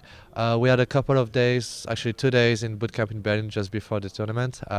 Should have been free, but it's been quite hard to take a flight nowadays. So no, it's been good. Yeah, that boot camp. Did it go well, Nexa? Yeah, actually it went pretty well. Are all things going well? You guys feel good 2020? I mean, you've had some online Counter-Strike since the year started, but tomorrow you'll be sitting down for your first LAN matches. Is that exciting to you? Are you ready to start the year off well? Yeah, definitely. I missed the competitive environment and just traveling and playing events. I missed it a lot, and I'm really happy to be here again. Yeah, kicking off Counter-Strike 2020. The stakes are higher than ever. I feel like the competition is higher than ever. And you guys have one of these very interesting groups. Like last week, we had Na'Vi, we had Astralis, and we had Vitality that were supposed to be the big hitters. And Complexity comes out of nowhere. That kind of really ruined our story. It ruined our expectations. It's a great story, but it's not what we expected.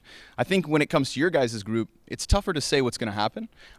You'd say that OG is like the Complexity. Do you agree with that? Me again? Well, I think it's pretty stacked anyway. I think every teams in every groups can actually do what Complexity did, and everyone can do what Astralis did as well. So yeah, every opponent is really tough to play. They all have different game style, so we all gonna prepare differently for every games. But yeah, it's really stacked, so we'll see how it goes. But I think we all had the anger of being competitive, playing events, every teams. So it's going to be really exciting for everyone, and it's going to be a really high level, pretty much like the previous groups. Good. That's what I hope for. I will hope for good Counter-Strike. I think that's what we're all here for. I'm going to hit you with a follow-up question. Talking about Complexity, have you kept your eyes on Poison as one of the best oppers in CSGO history?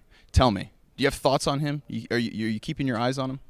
I mean, I'm keeping eyes on everything. I've been watching pretty much every games on Blast recently. I think it was really exciting to watch. So I watched. So Poison is not a surprise because it's been good before anyway. So if it's a surprise, you guys should start watching his previous games because he has been good anyway. So. And next, I'm going to hit you up. We saw Blame F with a lot of praise. Complexity's in-game leader. You know, you guys are playing the same role. He was credited as being one of the hardest working players on that team. How much more work do you feel like you have to put in as the leader compared to teammates?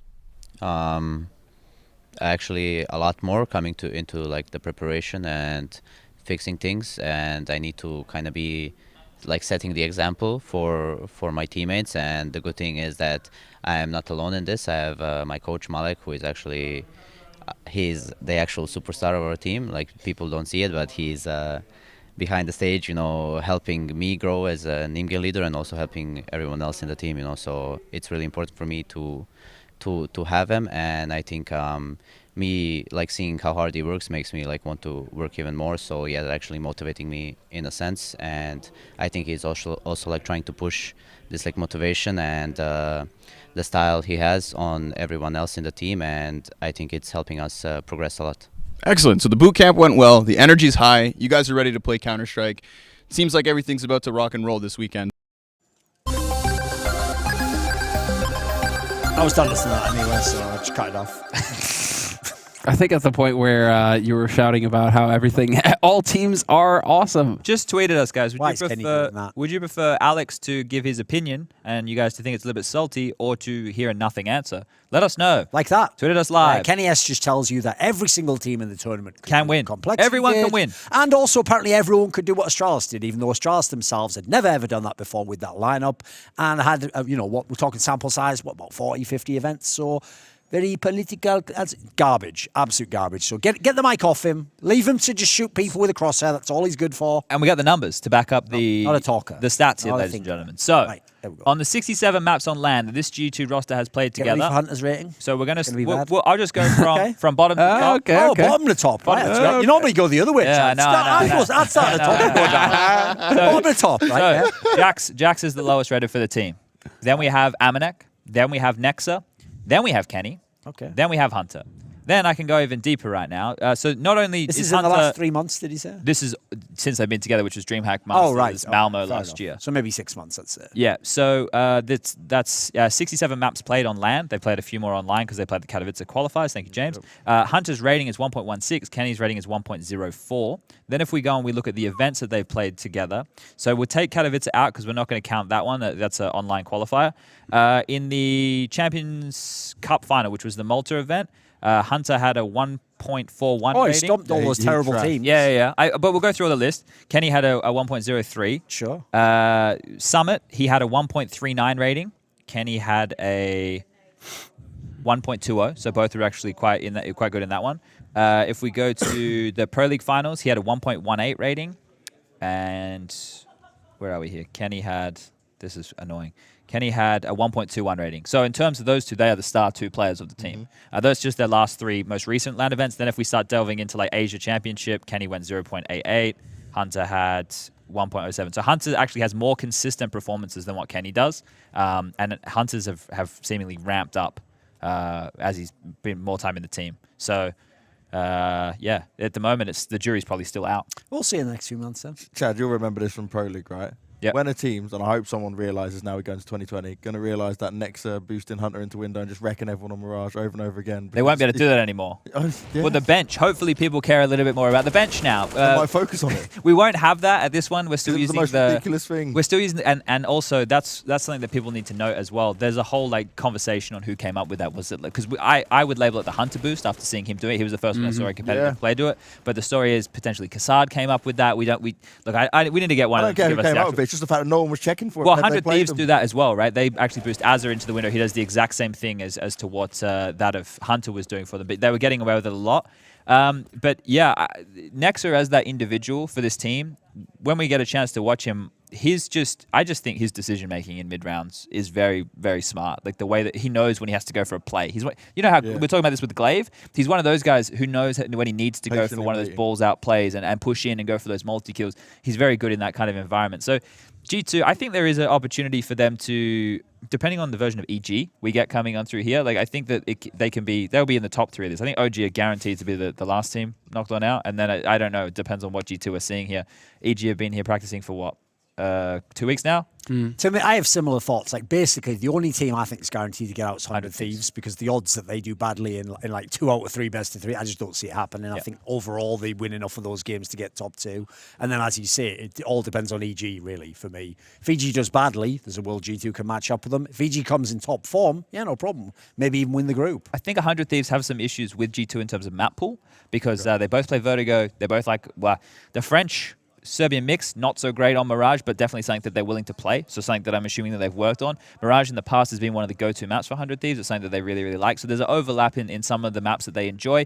But then you've got the likes of Dust 2, which is where Kenny and Hunter both go to town, right? Because they can both be free. They can both take a lot of heads-up duels. When you get into maps like that, if the 100 Thieves guys are starting slow and having a little bit of rust behind them, that's when I can see a map getting taken off them, right? On a map like a Dust 2. So yeah, I don't. It feels in my mind it should be clear cut. I have a lot of faith in 100 Thieves because this whole boot camp has given me a lot of faith in them getting away with these wins. But I don't expect them to come in and stomp teams. I don't think they're going to come in like 16-5 people. I think they're going to get away with, when Astralis were winning against other good teams, they were winning, 16-10 or 16-9, like scorelines where, if they don't win that clutch round, or if they're unable to win that round that could sway a half, then it could have been a much closer game. But Astralis will always pull through in that regard. So I think 100 Thieves maybe, similar in that fashion.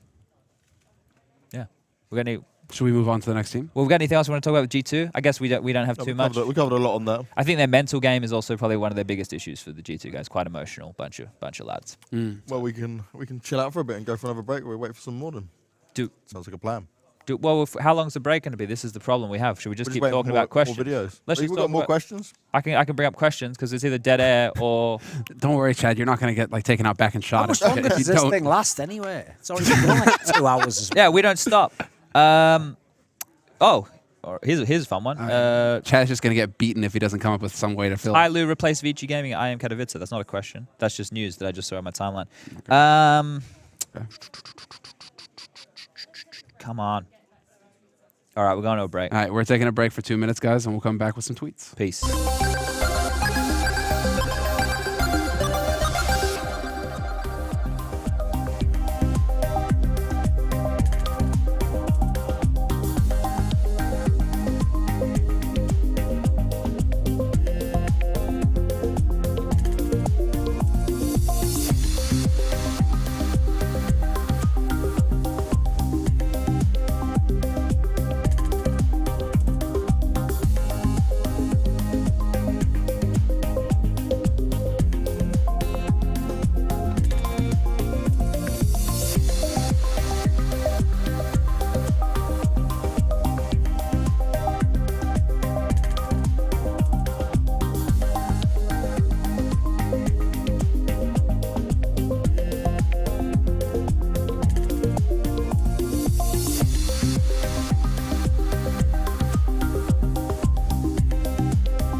Welcome back, guys. Chad has decided to It's cold in here, man.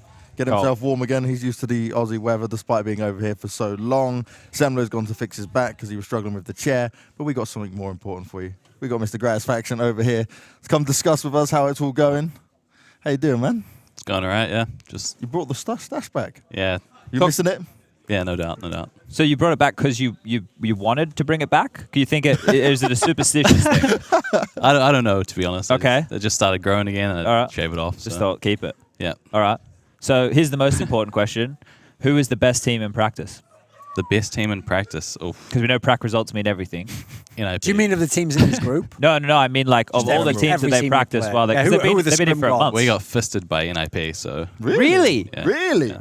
Jesus, Joseph and Mary. I mean, there must be okay. no Records. pressure. You know, I'm sure they all play up to their potential or something. If it's They were online. looking yeah. better towards the end of week 1 at least. Yeah. Yeah. It was a rough one. Who else? Um, What's up there? I can't really think back. I heard Did you Navi ever were pretty play good. against Virtus Pro? Nah, no, we didn't. Okay. Heard Oh, maybe Navi we were did. pretty good.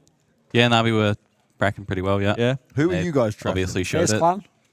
FaZe Clan, not so much. They gave us some tough maps, but we were winning most of them. So. Okay. Okay, nice. So let's get into the questions, I guess, to do with the map changes, because I don't know if we can dig too much into. Actually, no. We want to talk about teams in your group. See if you can give us some good answers. Don't give us a Kenny S answer. What was that? He just was like, yeah, everyone can win, Who's the best team in your group?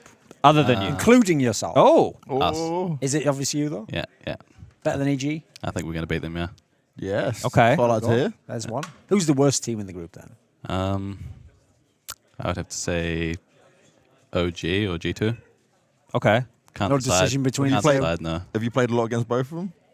We haven't played against OG at all. Oh, okay. Yeah. All right. Maybe one practice or something, but Obviously, it wasn't that memorable, so. no. All right.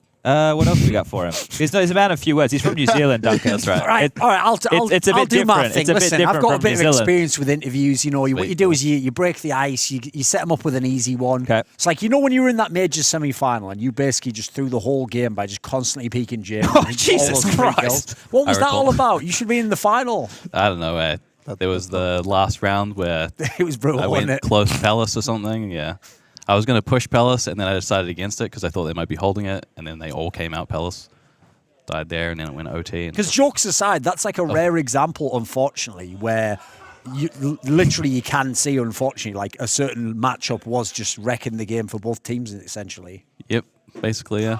That's the life yeah. of an AWPer, though. Every time Primary I AWPer right went there, somewhere, mate. he was just ready for me to peek him, and Do you Listen, think could you tell he'd studied the demos or something? I don't think so. I think he just got a feel for the match, and then he was like, oh yeah, he's been doing this a bit, so he's probably going to do it again in overtime, and then He was on one that whole He was tournament, on one, though. yeah. Like, because everyone afterwards wanted to do that thing where they were like, I always said Jim was the best. And it's like, if you just watched him in the tournaments afterwards, he was just back to being a normal guy again. Saving that all was the like time. some miracle movie level stuff that run. It's wasn't like it? the Skadoodle situation. I think it's the special unzip of the jeans that gives him Right. his powers. Yeah, Okay.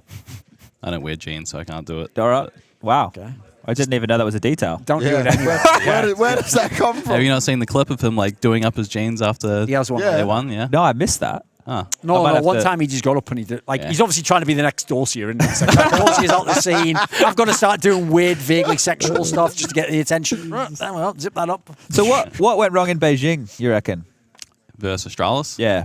Oh, I don't know. They were playing their They're pretty good. They didn't lose Yeah, a match. I know. You've obviously gone and done the demo review, right? Yeah, Glaive was on one as well, just spamming us through smokes everywhere. Wasn't he the MVP of that one as Yeah, well? think so. It was like one of his those best ones. event ever. Yeah. And the Astralis were playing good anyway, so like when their IGL's playing the best he's played in years, then makes it even harder to beat them.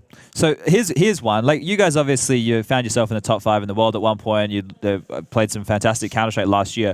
We were just talking about like the level of this team before and where you can essentially go in the world rankings, and probably where you are with like top 5. That's probably par for the course of what we would think as pundits, right? Do you genuinely think that you guys could like break into the top 3 or be winning trophies and that kind of stuff? Like, obviously you're going to give the answer of, yeah, you know, we're confident in ourselves, that kind of bullshit. But like, in terms of from what we've seen from you, can we see more?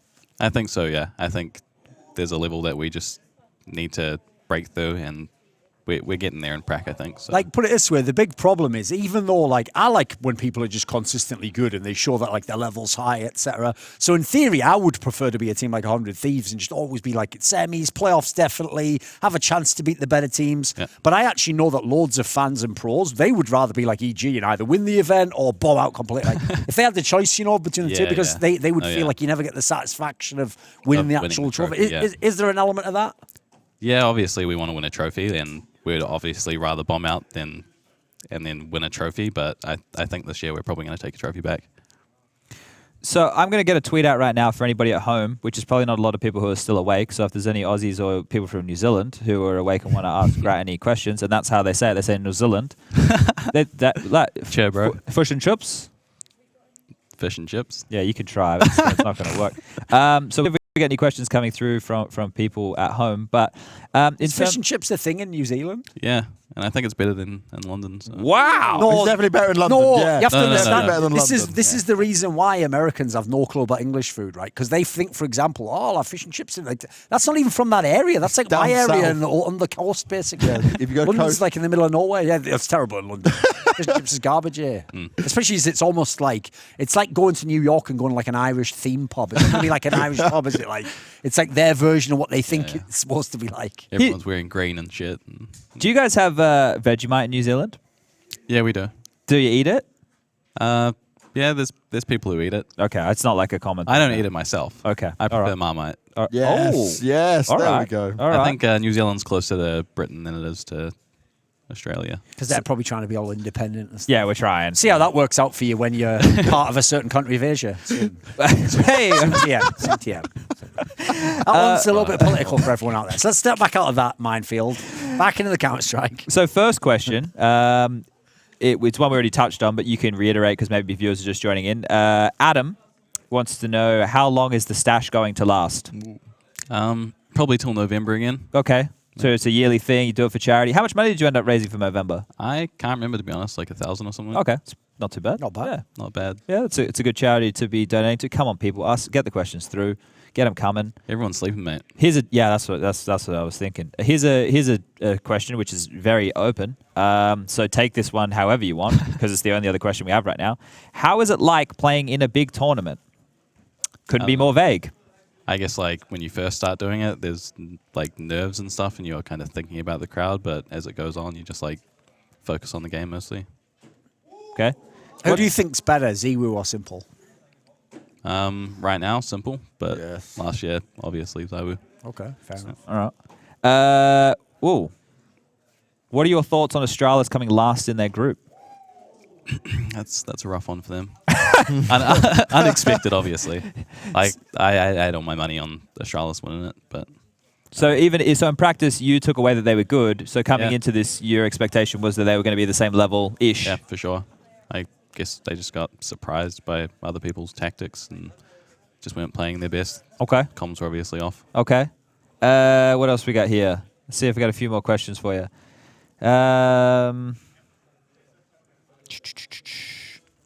There's talking about the visa. We have a question here about the visa issue. So after the drought that came with the visa issues and the subpar performance until the major, what was the level of confidence internally? Do you feel like StarLadder was make it or break it for the current lineup? I mean, you're almost implying you would have been cut there if it gone badly, right? Was that ever on the table, do you think? Yeah, the team wasn't in a good space, obviously, before the major. We were losing it. It was kind of like a redemption tournament for us, yeah. Okay. All right. Well, Did you actually? What about this? One last question. Did you actually have any hint going into that match against Enstort, the major, that they were like beatable? I mean, they actually looked awesome in that previous phase. They like 3-0'd it or whatever. In StarLadder, Yeah. the major, we've historically we haven't had too much trouble against them. So when we went in against them, we kind of like expected to win. Fair play. Yeah. Okay. All right, Grats, we're going to swap you out, man. But thank you very much for chilling with us for a little bit. Sweet. We're going to bring on Mr. Nexor next. I don't think we're going to a break. I think we're just doing a Yeah, just swap. bring him in. Just take your headset off, mate. Sweet. Just get No it. worries. Later. Yeah. See ya.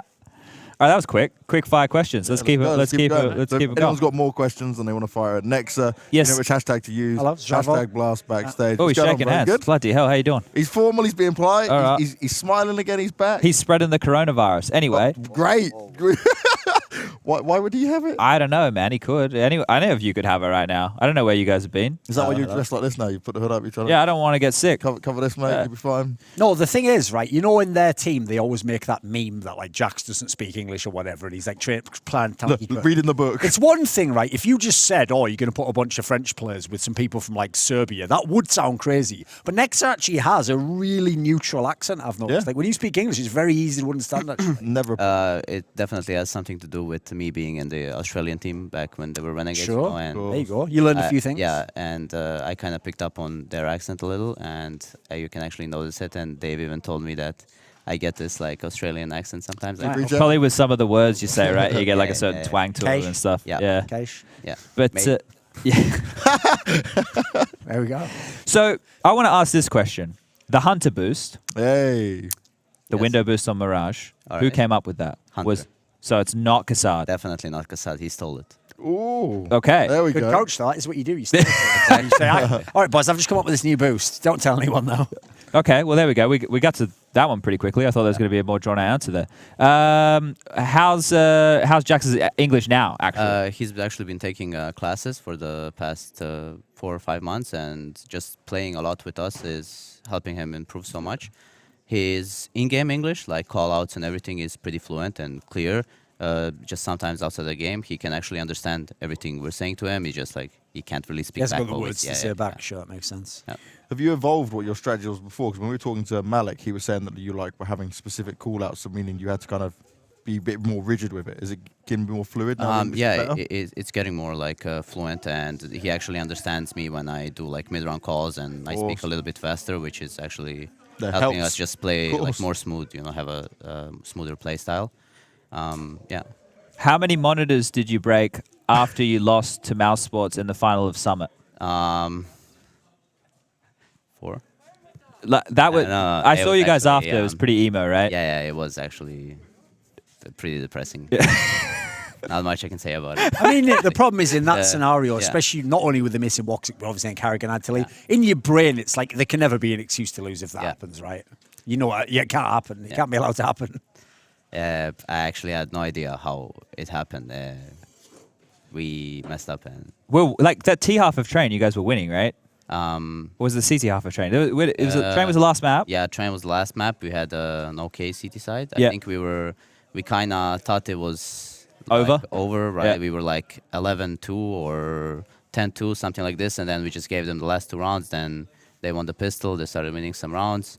It was 16-14, I think, at the end. Yeah. Sorry, that's never definite- happened before. I remember there was this team called ATK, like you were wrecking them, Yeah. you had a massive lead Yeah. on train. Probably went great in that one as well, right? You Yeah. don't even need to you can autopilot these Yeah. series. They just close themselves. What is that? Just like foot off the it's gas? I think it's just lack of experience, maybe on my side, and definitely not Kenny, but maybe the rest of the team. I don't know, but I know it was definitely on my side. I haven't really been in a lot of big events, and especially like not in a lot of finals as well. So it was maybe like my lesson to learn in 2019 to actually know how to close out games against weaker opponents. Sweet. All right. Theoretically weaker, yeah. So we asked Gratisfaction who were the hardest teams for them in practice, or the teams that they struggle with. What about for you guys? Who was the hardest team in practice for G2? Complexity was like individually they were very strong. Okay. I don't know if maybe we were just like individually not in shape while we were playing that, but for me they seemed like really. I mean, they were cooking everyone last week, man. They were like popping heads, every one of them, and Poison was actually like super sick with his op, just making plays every time, and he actually showed it playing here last week. So yeah. Now, earlier, Chad was just saying how Hunter's the best player in your team and Kenny S is all washed up. So I didn't say that. What do you think of the current top players? I agree. Okay, well, fair enough then. Okay.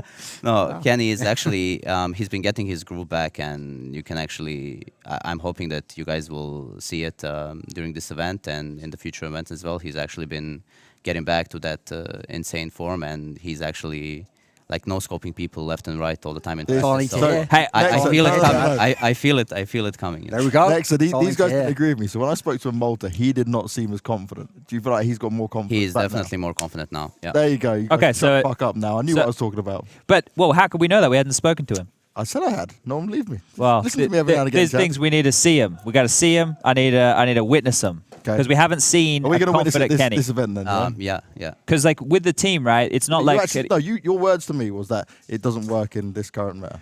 Like this system, he can't be like that old Kenny. Yeah, no. With the way they had the team structured before, you weren't making Kenny the star. Yeah, exactly. He was So more I'm of a not wrong. support. Yeah, definitely you weren't wrong there. Okay. He had like more of a background, like supportive role, like staying last one to clutch with you up if necessary, and just throwing flashes for Hunter and Jax, who were the entry fragging duo. But now we kind of restructured a little bit, and I gave him like more freedom, more space to do what he does best. You know? There we go. Music to my ears. So this is there's a change from 2019 to 2020. So the boot camp, you've obviously addressed a lot of things that you want to work on.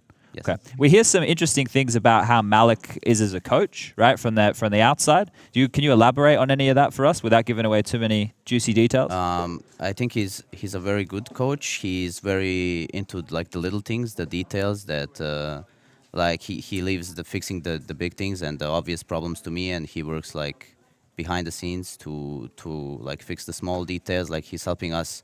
One of the main things he's helping us with is working on our mentality.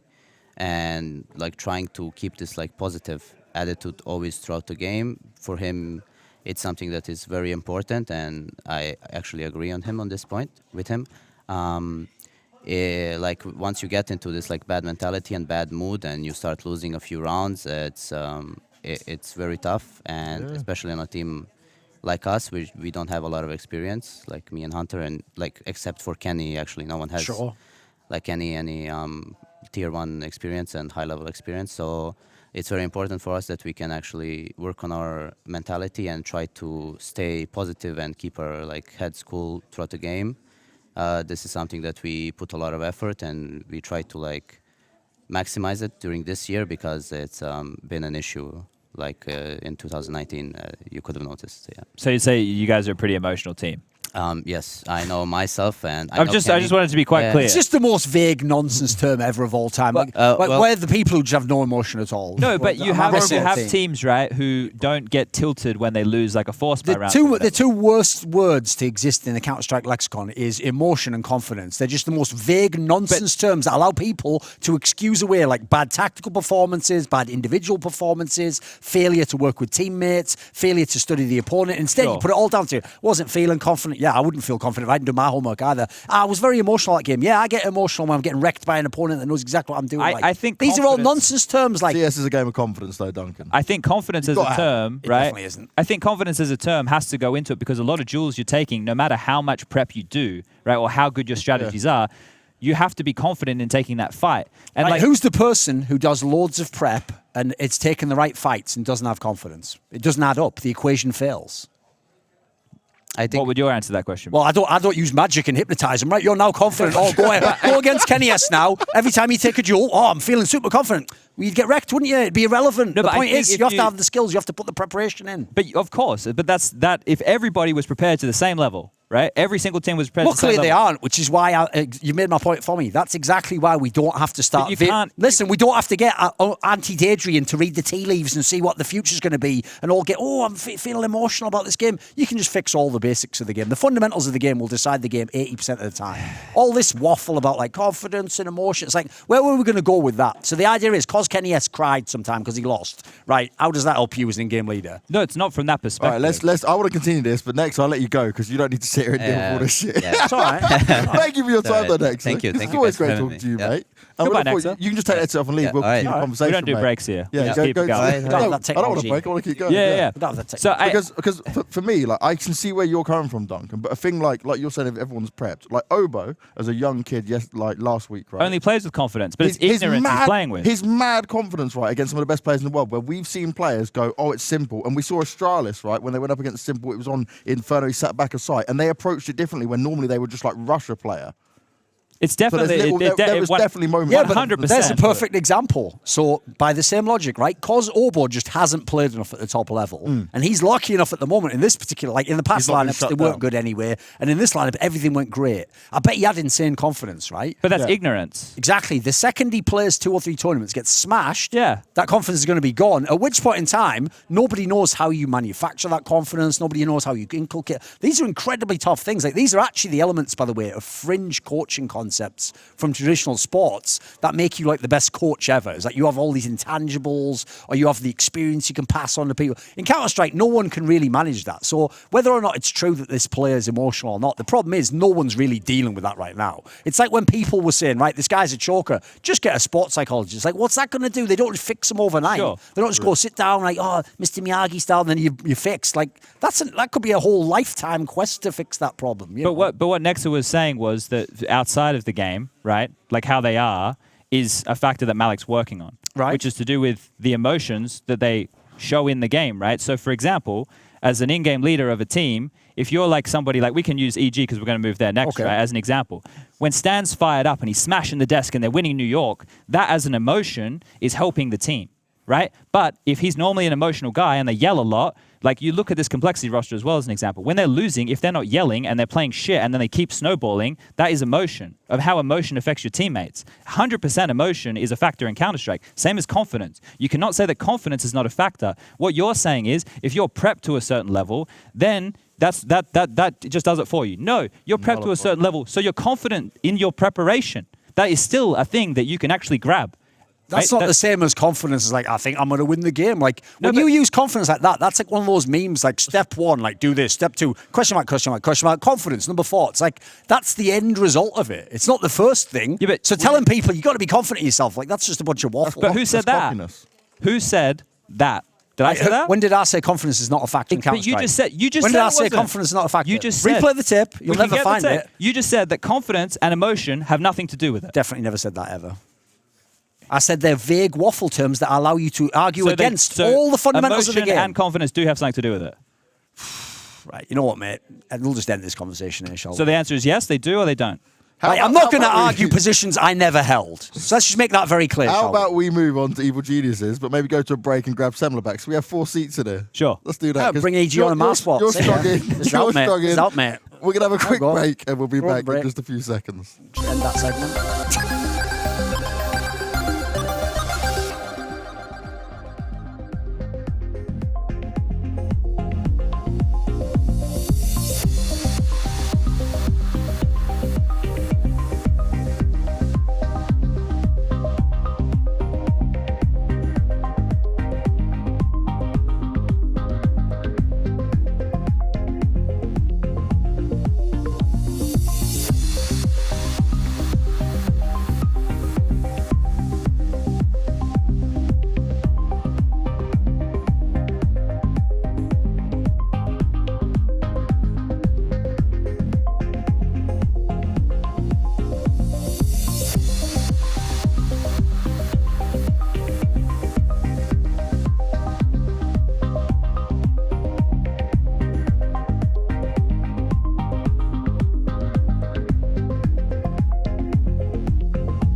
Well, So Chad and Duncan have gone to make up. Yeah, I diffused the They situation. needed a quiet room to hug it out. So we've given them the privacy, and now it's going to be James and I. So No cameras allowed to see what they're up to. no, That's for definitely sure. not. That's for Nobody. sure. I don't think anybody. We don't have enough bleach for that. No one wants to see that nastiness. But we know what we do want to see. We got Ethan and Breeze with us. So how are you guys doing? Good. What's up? Good. How's it What's been up? in your Europe practice? How long you been here? I think like 11 days we were in, or 10 days we were in Warsaw. Was that the start of your practice, or were you practicing NA beforehand? No, that was the No, it was a start. Oh, Straight so from you had a break. nice break then. You guys Yeah, we were had a chilling for long while. break. To be fair though, you motherfuckers had to grind out so many events towards the end of the year. Like you must have been burnt out as crazy. Yeah, it was actually insane. Do I you don't know think how you we did made too it. many events last year, because I would say yes. Yes, we definitely did too many events, and I think by the end of it, we realized that we should never do that again. So okay, so this year we're playing it smart, right? We're just going to go Right. for the wins and not going to kill ourselves with mad travel. 'Cause Exactly. What was the one? You guys will be able to tell me exactly what it was. But you like went to China, then to NA, to Europe, to China again. Or No, something yeah, crazy? so we went to IM Beijing, Yep. then flew straight home. So then NA. and then home for like 5 days, Mhm. and then went straight to Perfect World Oh, in God, yeah, to Shanghai. China again. And then I forgot where we went after that. Was it Pro League after that finals? I don't remember. I think it was Pro League. Yeah, I think so it was then you went our- over to Timescales, boys. That's Exactly. not how we want to do it. Different time zones every week. Oh, It's rough. that's a terrible schedule. No, that's a brutal We, one. we don't want that. No. All right, learning lessons from it either way. First question, we've been asking all the players this.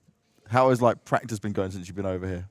It was definitely rough for the first Ooh. few days, Okay. just because we haven't played CS in like a month and a half. Yeah. Yeah. Mhm. But definitely it got a lot better as time went on, and I think that going into this tournament, we're all really confident and ready to show what we have.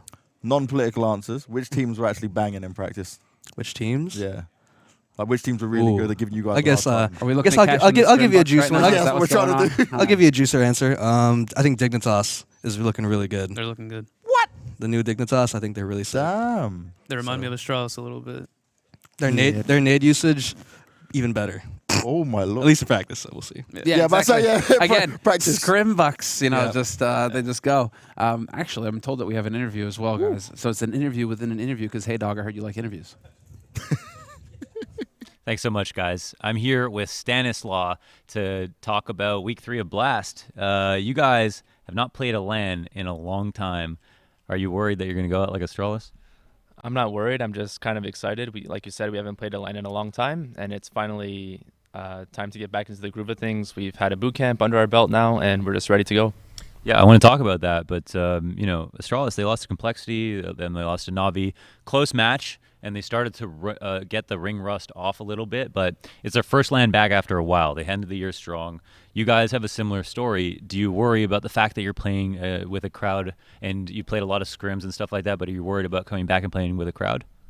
I'm not too worried. It might be tough to start really strongly like we have in the past, but I think as soon as we get back in the server, it's going to come back to us quickly. It's kind of like riding a bike, right? You kind of forget about the atmosphere as soon as you start playing, and then you just feel the game, and that's what we're going to do. We practice hard all week for this tournament, and hopefully it shows.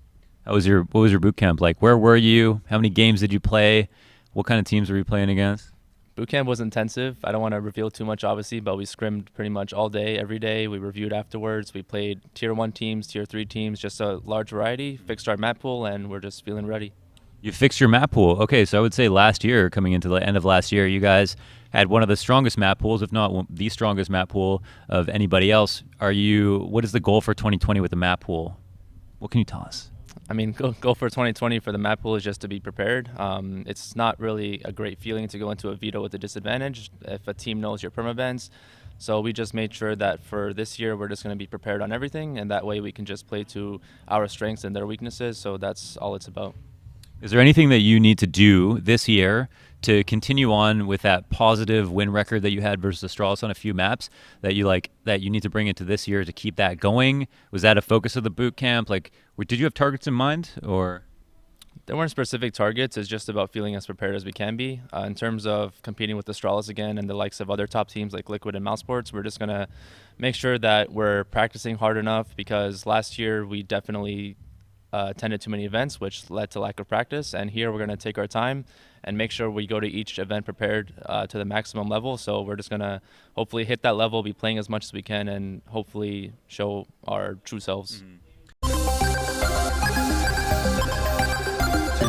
microphone just sat down like it's schoolyard times. Yeah, well, you know, the true selves, gentlemen. Do you agree with that? Are you ready to show your true colors I think we are. as evil geniuses? Yeah, I think we're definitely back to the level we were at before we kind of went to too many events last year. Mm-hmm. But yeah, I'm excited. Now, scrimming against European opponents too. I mean, we were talking a little bit about that. Dignitas looking good. Anybody else stand out for you? I think Mousesports is kind of back to where they were at the end of last year, at least from scrims. They didn't seem to drop off too much. Okay. So I mean, yeah, we were able to scrim them after they won that ice challenge. Yeah. So yeah, it was a really good practice for us. So especially if they had it just after a LAN as well. Exactly. So like, that's completely all the jit has gone from it. Yep. Who are you guys just absolutely destroying in practice? Any names? Destroyed. Really putting you on the spot. Who do we short in the scrim left market? You remember it. We played so many scrims. Yeah, we Okay. played a lot. Did you play any of the teams here that you're in your group? No, actually no. Oh, Yeah, okay. So you're kind of going in a bit dark. Yeah. So we've never played OG before. We never really scrim 100 Thieves anymore because I think they live in Europe or something. So. Yeah. yeah, it seems like when we were boot camping, we didn't really play like too many European teams. I think it was just Mousesports, Fnatic, and Dig mostly. The other teams were like MIBR, Genji was there with us at the same place. Yeah, we basically taken all the NA teams and just brought them over here now. I mean, yeah, I think all the NA teams are just straight up in Europe. So yeah, we're scrimming them a lot. Mm-hmm. Interesting. So when it comes to your group, right, Chad and Thorin were split on whether you guys would even make it out, potentially thinking that like, oh, okay, it's going to be like 100 Thieves and then someone else, depending on what form you guys come into. Right. What do you think Who's of on that? our side? Chad was obviously on 100 Thieves, but Duncan puts it down to more like how you guys How we come off the perform. break, Gotcha. basically. Yeah, see if you can come out the same way Yeah. you had the peaks of last year, for example. Right. Yeah. So what do you think of that? I mean, I understand Spunj on the 100 Thieves side. Yeah, but have that bias in there. it's okay. But yeah, I mean, it's kind of hard because after player break, no one really knows like what kind of preparation every team did going into the new season. So if more people were kind of there with us, seeing how much like effort we put in and practice, I think most people would be on our side. And how does it feel for you guys now, right? Because you had that time where it was like you're making playoffs, but not getting as far as you have. Now we're getting some bigger wins under your belt. Does that give you an extra air of confidence with it all? I mean, yeah, for sure. Like, I mean, You'll finally be over that hill, right? yeah, I mean, it's just funny how everything happened because like we were on energy for so long, getting semifinals and not really winning events. Then we switched to EG and then instantly winning events. It was definitely weird. So. Yeah, I mean, yeah, winning events definitely gives us a lot of confidence. So we'll make EG do another rebrand if you ever start to drop off again. Just pretend like it's a new team. True. And then we'll go. Yeah. Why not? I mean, there has to be a rebrand coming. I mean, you guys, not a lot. Okay, well, we can move on from that. It's a great logo. It's a great logo. We all love it. But what do you guys got coming up next after Blast? I mean, you're going to be trying to peak going into the following events. Yeah, we're gonna go back to the same boot camp place boot camp place in Warsaw for like 3 or 4 days, I think. Is that the Kingwin facility? Yeah. It's pretty nice. And That's then we're going straight from there to Katowice, which is like right around the corner. Yeah, So- hour away, I think. So Yeah, it's like not too solid. bad. Yeah. And then you focus directly on Katowice. Yeah, and then after that, I think we're home for like a while, going into different events. Mm-hmm. So it should be fun. When you say home, back to NA, right? Yeah. What's practice like there? Because we were hearing from Liquid that was just so limited on what they could even do. Yeah, for sure. Especially for them, I think over the break, because I think there was like 3 or 4 NA teams at our European boot camp like last week. So yeah, for sure it was pretty dry, I think, in NA. But I mean, hopefully I don't think we really scrim Liquid that often. So we're kind of left to scrim. I think Complexity is a good scrim partner for us, especially their new lineup seems pretty good. But yeah, it's kind of dry over in America. So do you reckon it's going to be to a point soon where we just see everyone like trying to stick to Europe for just all practice all the time? Probably. Because if you're not going to get any good practice in NA, there's basically no point in you staying. I know that must suck in terms of like family, girlfriends, whatever stuff like that. Yeah. I mean, Go ahead. Sorry, go ahead. Oh, you're so nice to each I'll other. go ahead. So yeah, this year we're definitely gonna try, because last year we went event back to home, event back to home. So I think this year, like we're doing this month, is we're gonna try to, if we have a European event and not a lot of time in between, we're just gonna stay in Europe and practice, because that's more efficient, we feel like. So hopefully that way we'll kind of have more time to practice against better opponents. Mm-hmm. Solid. I mean, this is going to be the aim is whoever can get more efficient, especially with the leagues coming up as well. Those are going to be LAN. Where do you have to be? That's there's a lot to it. But I mean, even saying that though, it still feels like maybe you're not going to be running headfirst into events every freaking weekend.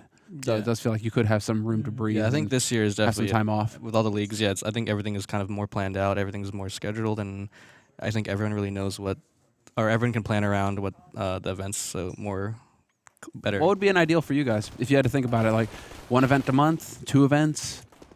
2-3 events a month. I mean, I think that's probably what we were doing last year. I was like, yeah, that sounds similar schedule. Yeah. Honestly, it's probably going to be the same this year. Because you see yourself stepping back to like Astralis levels where it's like 1 event a month. Yeah, I think one's not enough, for sure. You think one's not enough? You'll get rusty? Yeah, for sure.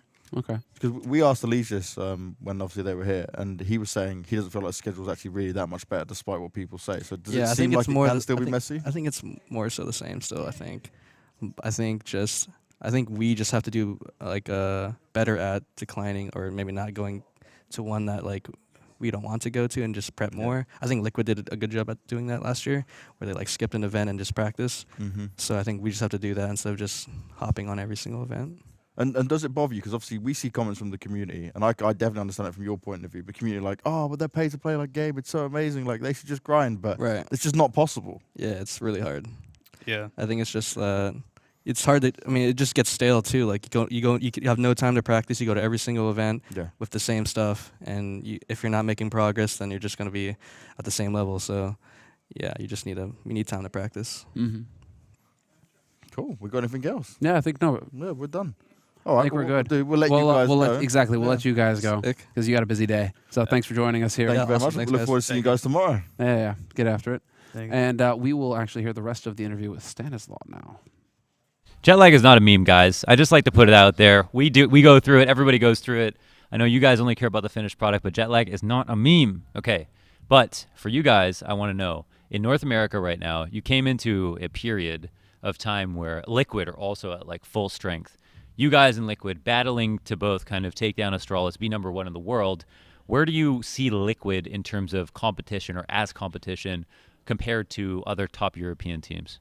Liquid's always been up there. They've been, obviously for us, them being in the same region, we might know them a little bit better, but I still think they've always been up there with the likes of Astralis, and now you have new contenders like Mousesports, and we were up there last year, but we've obviously fallen off, so we're just going to work as hard as we can to get back up there. And for this past year, how has it been playing on EG? This probably the strongest roster that you've played on, and a roster that it feels like you're not anywhere close to kind of making a change in, like a team that seems very strong. What's your experience been like with EG as an org, and what can you say, negative or positive, about your teammates on this team? I'm not going to say anything negative about my teammates. I love them all. They're incredible players and great friends to me. I've had a great support system, not only with my teammates, but with the managers and everything that EG has given us. They give us boot camps and whatever we need to flourish in the game, they've provided. So we're all just really happy to be on EG. We've had a lot of discussions with ourselves, and we strongly believe that if we just keep our 5 together for a long time, then we're going to reach a level that has never been seen before for our own selves. We want to reach that level that Astralis has reached, right? And there's just a longevity and an appreciation for that longevity if you can just stick it out through the tough times and not really make a change, because we know we're all talented enough, and we just need to figure out how to have a really good cohesion and have a consistent high level at all the time. One thing you told me a long time ago that I always remember and parrot on the desk was that for an IGL, you have no excuse. You've got to spend just as much time practicing your individual level as you do practicing and preparing with the team, meaning IGLs work harder than anyone else on the team. But is that something that still you maintain in your philosophy? Is that something that you think about when you are preparing, since you have to do so much other work besides just playing yourself? I think we all actually prepare pretty equally. I think Chet probably does the most amount of work for us because he's the one that watches the demos and all that. But in terms of game plan, I step in and I work with him on that. And then with the team, we all just have to make sure we're on the same page. And in order to do that, in order to be on the same page with all your teammates, you all have to work together and brainstorm and just talk about a lot of different scenarios. And that just means everyone has to work hard. What's your favorite cereal? Favorite cereal? It's going to be a throwback. I'm not sure. Everywhere else it's called Cocoa Puffs, but in Canada we have it Nesquik, right? Oh, yeah. No, good option. I like that. I mean, that besides Cinnamon Toast Crunch. Thank you so much, guys, and take it back. I hope you guys can unpack something from there. Well, welcome back. So that was Stanislaw with Launders, but we have actually changed things up now because we're done talking EG. Thank you, Stan, for doing the interview. Thank you, Launders. But now we're moving on to our final team of Group C, OG. Yes. 1G to another. Mantis joining us. How you doing? Good. How you guys doing? Yeah, pretty good. Thank you very much for joining us. So we've been asking all the teams as we're going through how things are going practice-wise. How's things been for you? Because you're one of the few teams that have actually had an event already coming into this. Yeah, practice was... we hit a few bumps on the road. We've been just grinding, honestly, fixing stuff outside the game and inside the game. Especially when you have like 3 IGOs in your team.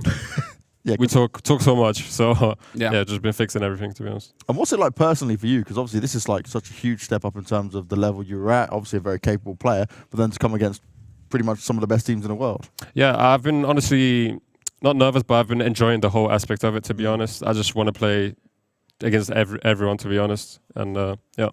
Now, we had an interesting conversation, which is why there's only me and Semmler here right now, about confidence. Like, some of you younger players coming in with, like, crazy confidence against some of the heavy-hitting players and teams here.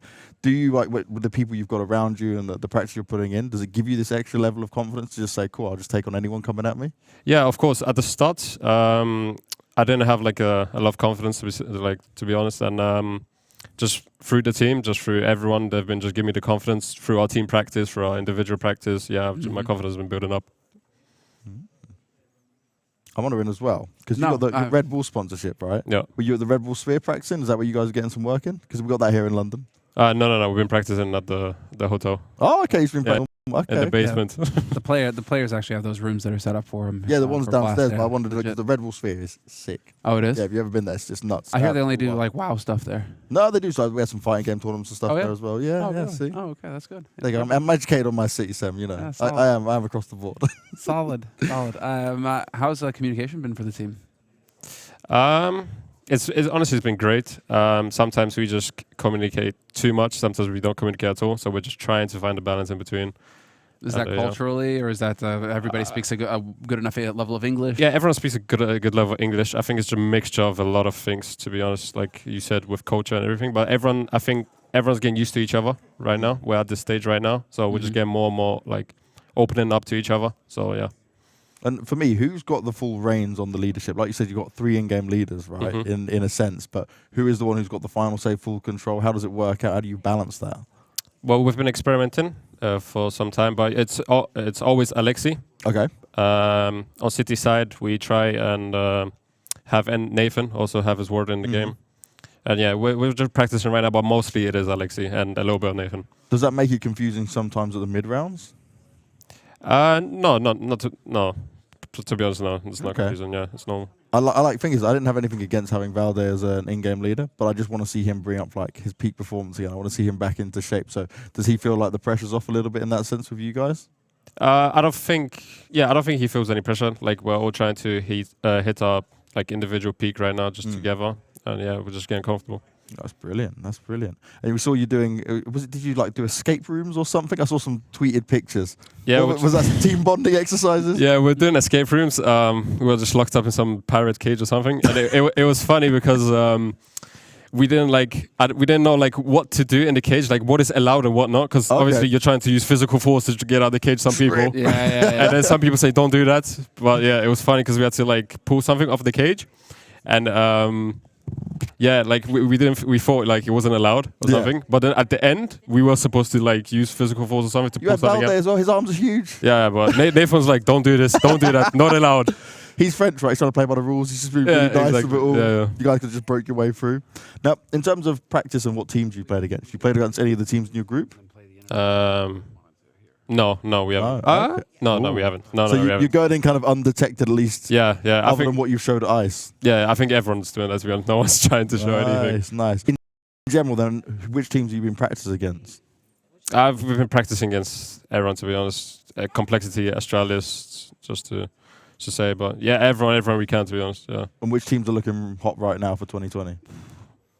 Honestly, just like Complexity said, once like individually when they're on peak, they hit good. Yeah. Yeah. And they just like really explosive. We saw it. They shocked everyone last week. But are there a few teams that you guys have just been like owning or having some really solid games against?